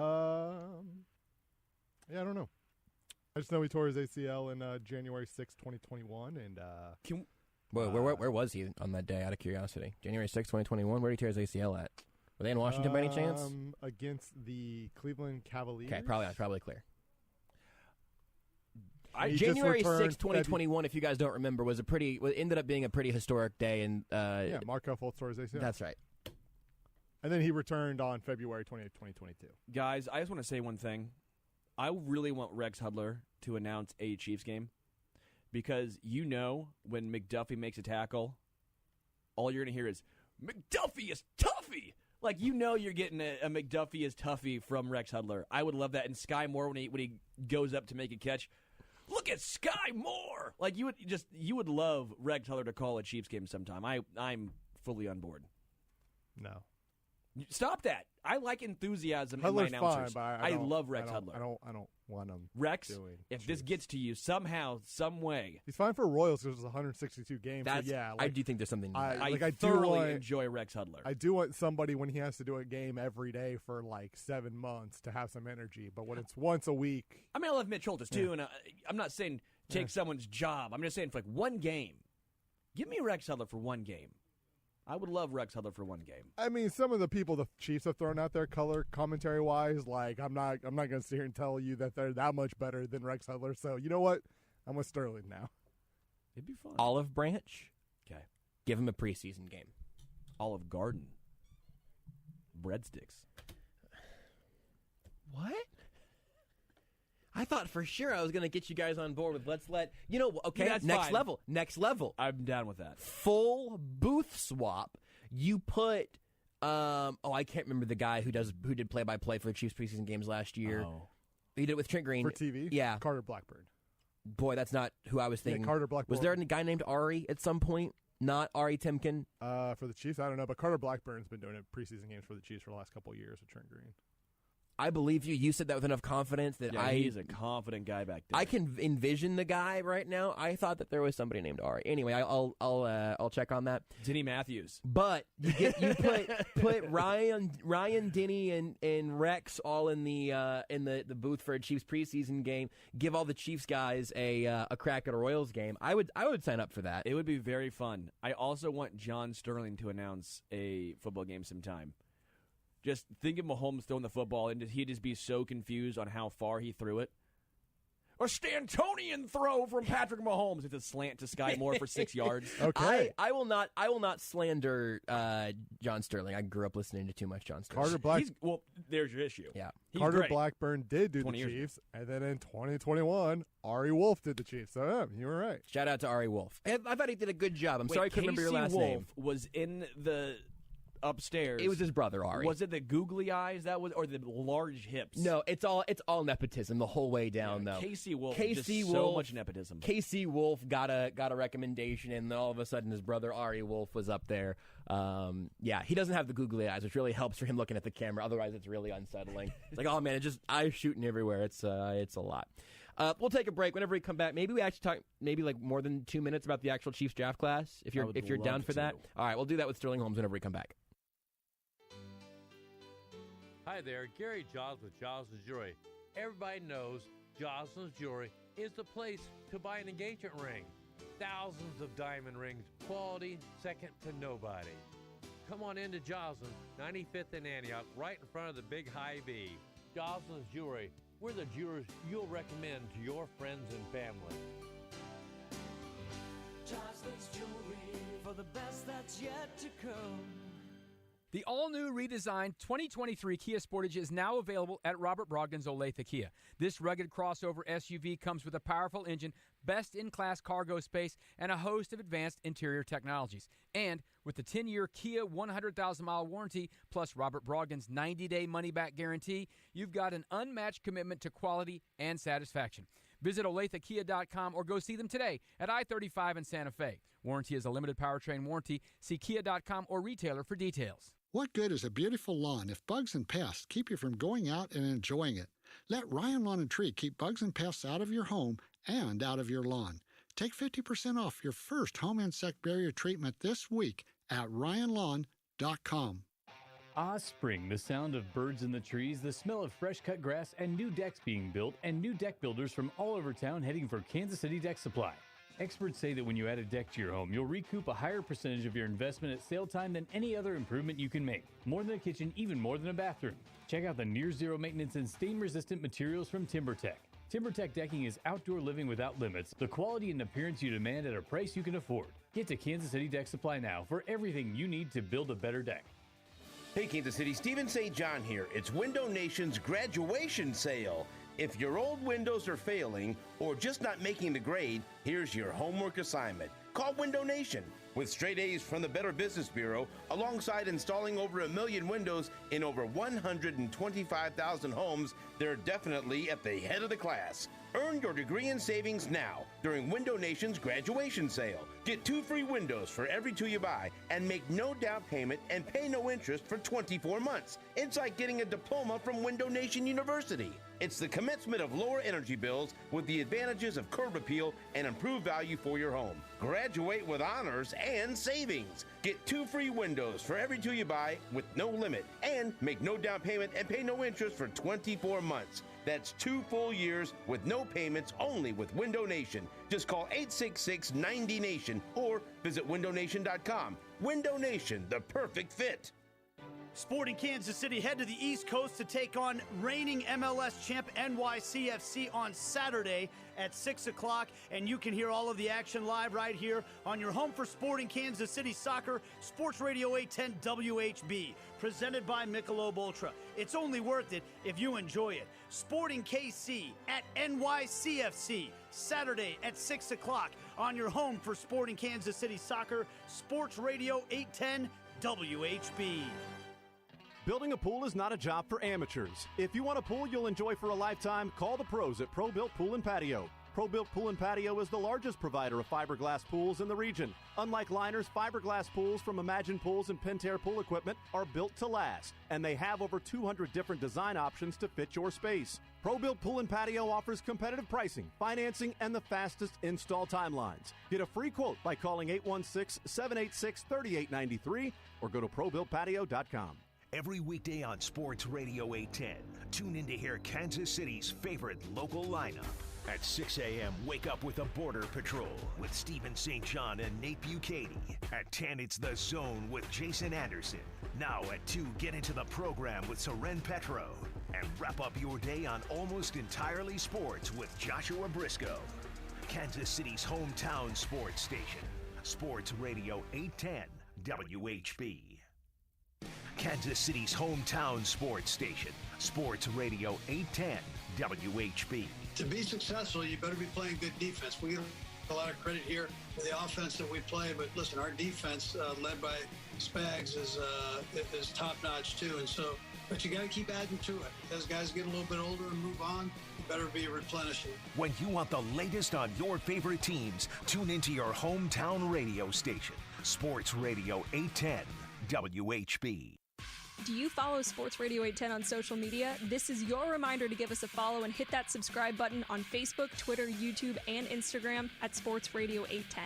Follow along for breaking news as it happens, live coverage of press conferences, analysis and reporting from top local and national experts, fan videos, and on-the-ground coverage of your favorite local teams, as well as the best sporting events and athletes in the country. Turn on your notifications so that you never miss a beat, and follow the leader at Sports Radio 810. Hey Kansas City, come celebrate the Kentucky Derby with War Horses for Veterans. The first annual Derby party will be an evening of live music, food, and entertainment. War Horses for Veterans is a nonprofit organization who gives back to the military and first responder community by empowering them through equine therapy. Let's give back to those who serve and protect us every day. Go to warhorsesforveterans.org and reserve your tickets today. That's warhorsesforveterans.org. Join the program this Friday when they broadcast live from Shaman's Leawood Total Wellness at 117th and Row. It's the 1-year anniversary celebration at Shaman's Leawood Total Wellness. Get big discounts on aesthetic memberships, Botox, medical weight loss programs, gift cards, and more. All just in time for Mother's Day. Meet Dr. Kapoor and his team and learn how you can start your journey to wellness. They'll have music, food, and the first 50 customers from 5 to 8 receive a swag bag. It's all Friday at Shaman's Leawood Total Wellness off 117th and Row with the program.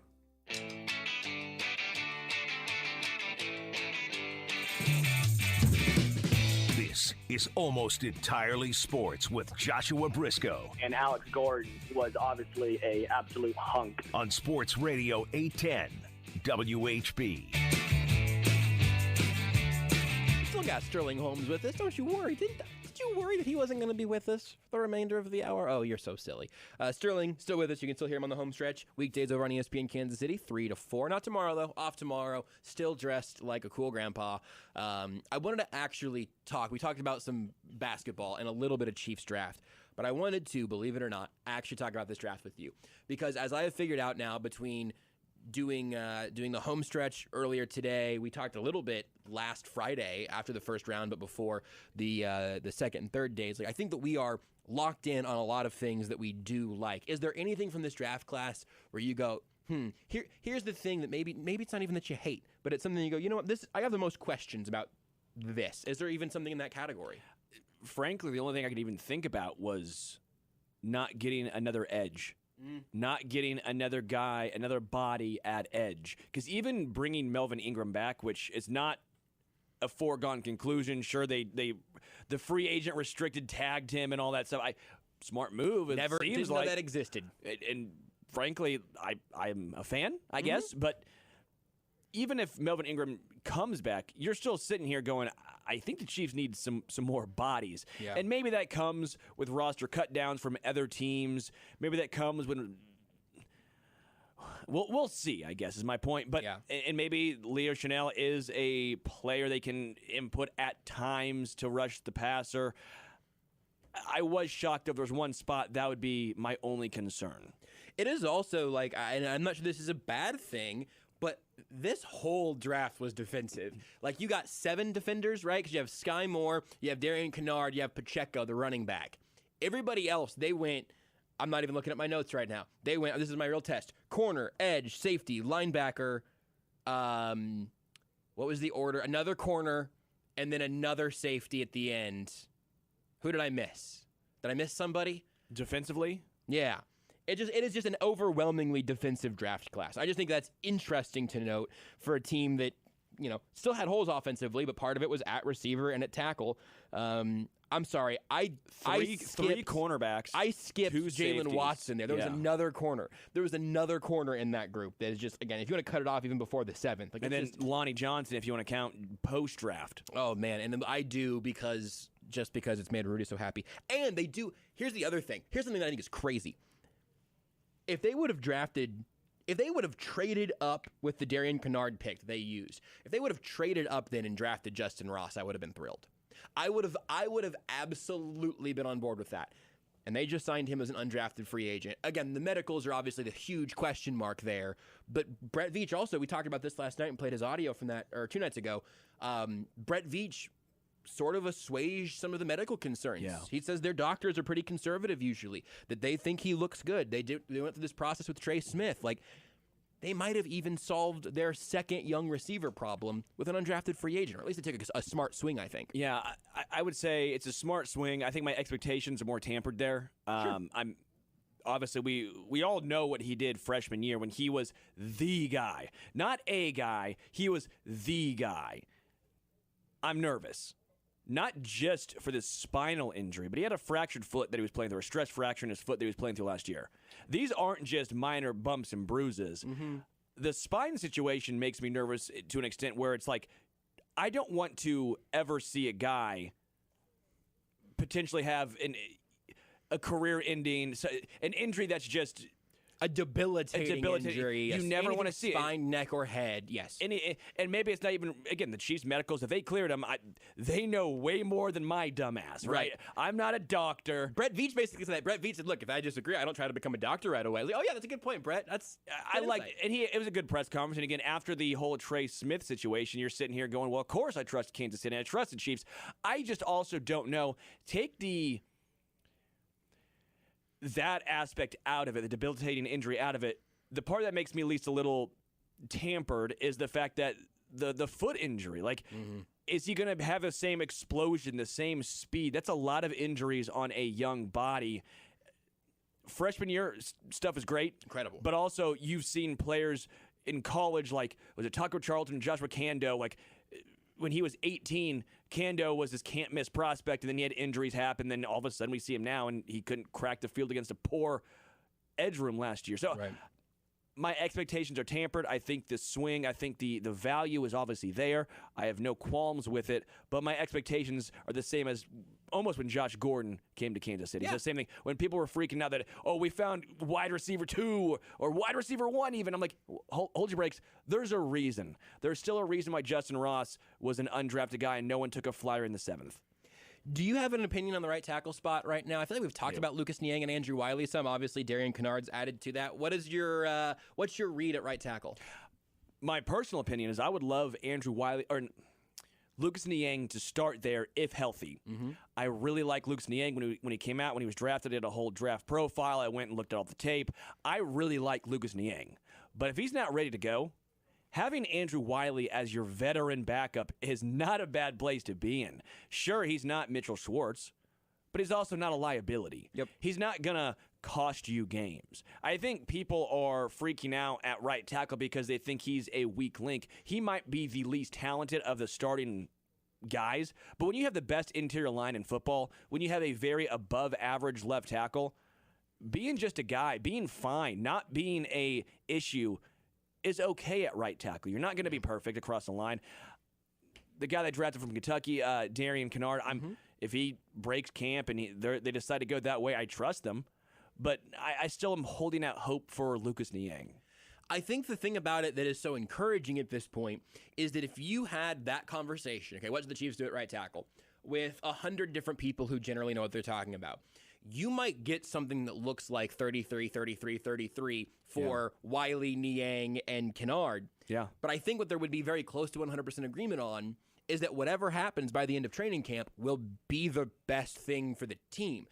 Not in the way, and because I know you say you trust them, I don't want to do the thing where we say, like, oh, whatever the Chiefs do is clearly correct. That's not what either of us are saying. No. What is interesting, and what I am saying, is that they are going to have 3 guys competing for one spot that I think the odds of none of them being deserving of a starting right tackle spot by the end of camp, one of those 3 not being deserving, the odds of that are incredibly low because we just saw Andrew Wiley do it at a good level for the majority of last season. To your point, I think the last thing that Veach said on Niang was like mid-training camp was kind of the goal. You can decide how much you want to take from that. Sure. He said that Eric Fisher and Mitchell Schwartz would be ready for training camp and then cut him like an hour later. So, that was obviously also different for a lot of situations. There's no reason to lie about Lucas Niang right now, I don't think. But then with Kennard, a lot of people were projecting him at the next level to be a guard potentially.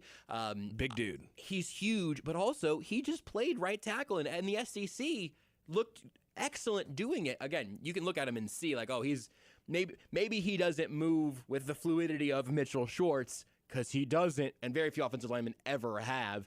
But like Willie Roaf was on the program last week.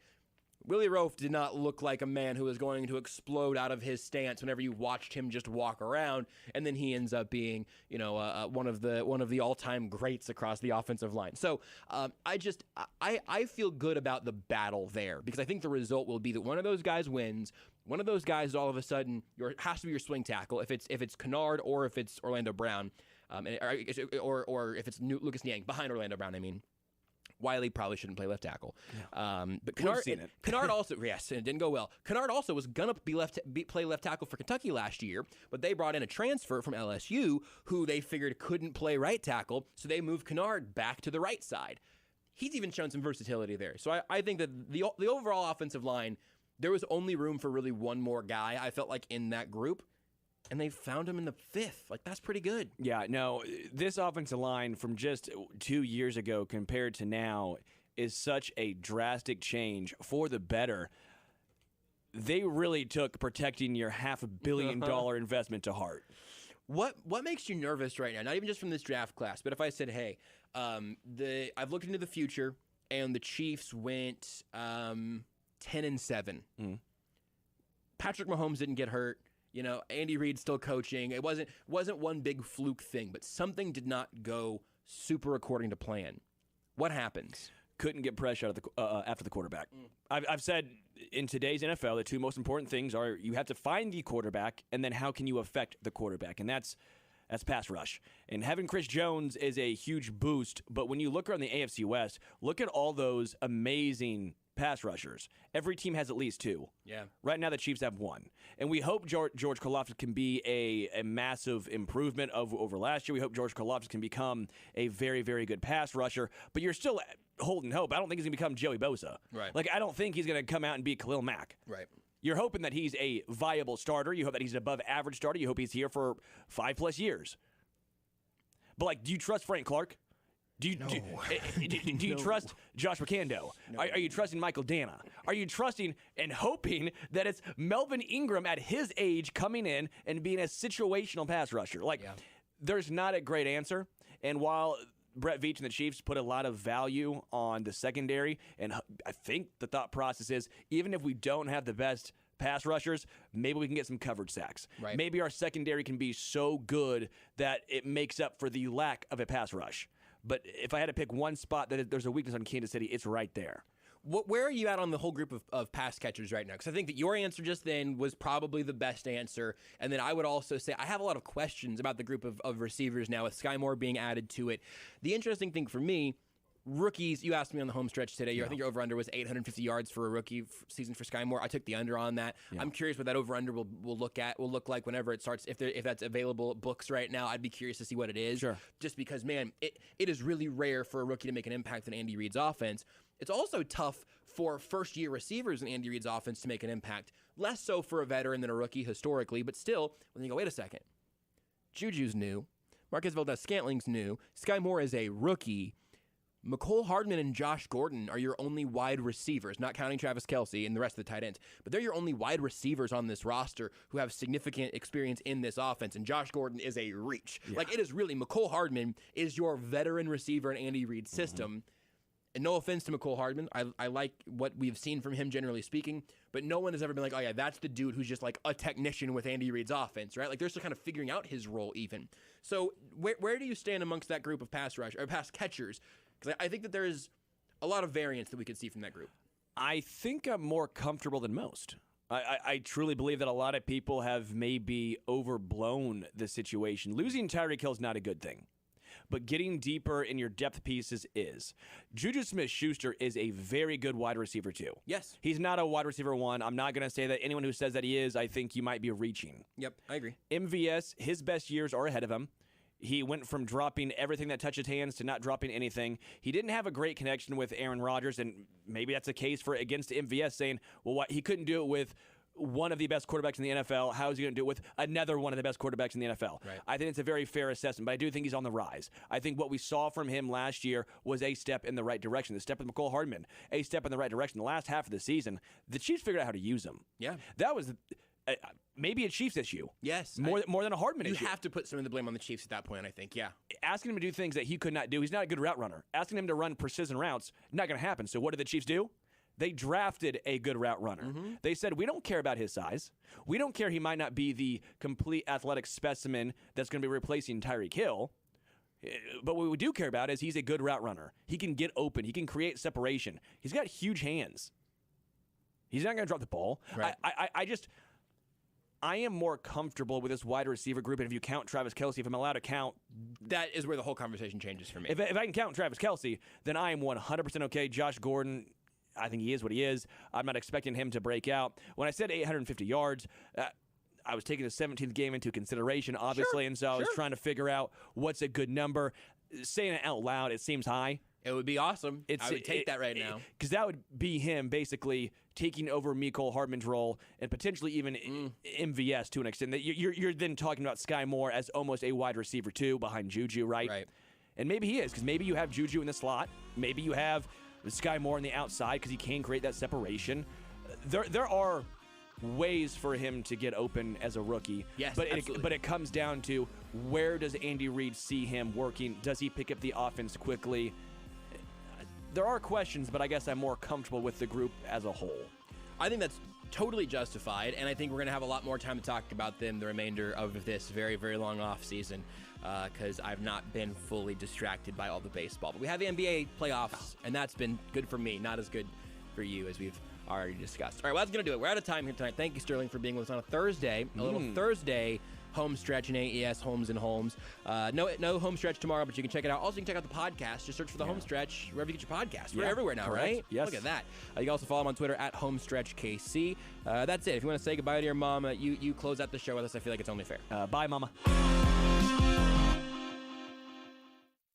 At Robert Brogdon's Olathe Buick GMC, new inventory is arriving daily, like the 2022 Buick Enclave, with an exciting new look and a wealth of updates, or the 2022 GMC Sierra 1500, with exceptional power and innovation. You can shop from their current inventory, reserve an incoming unit, or even custom order the vehicle of your dreams. And don't forget about their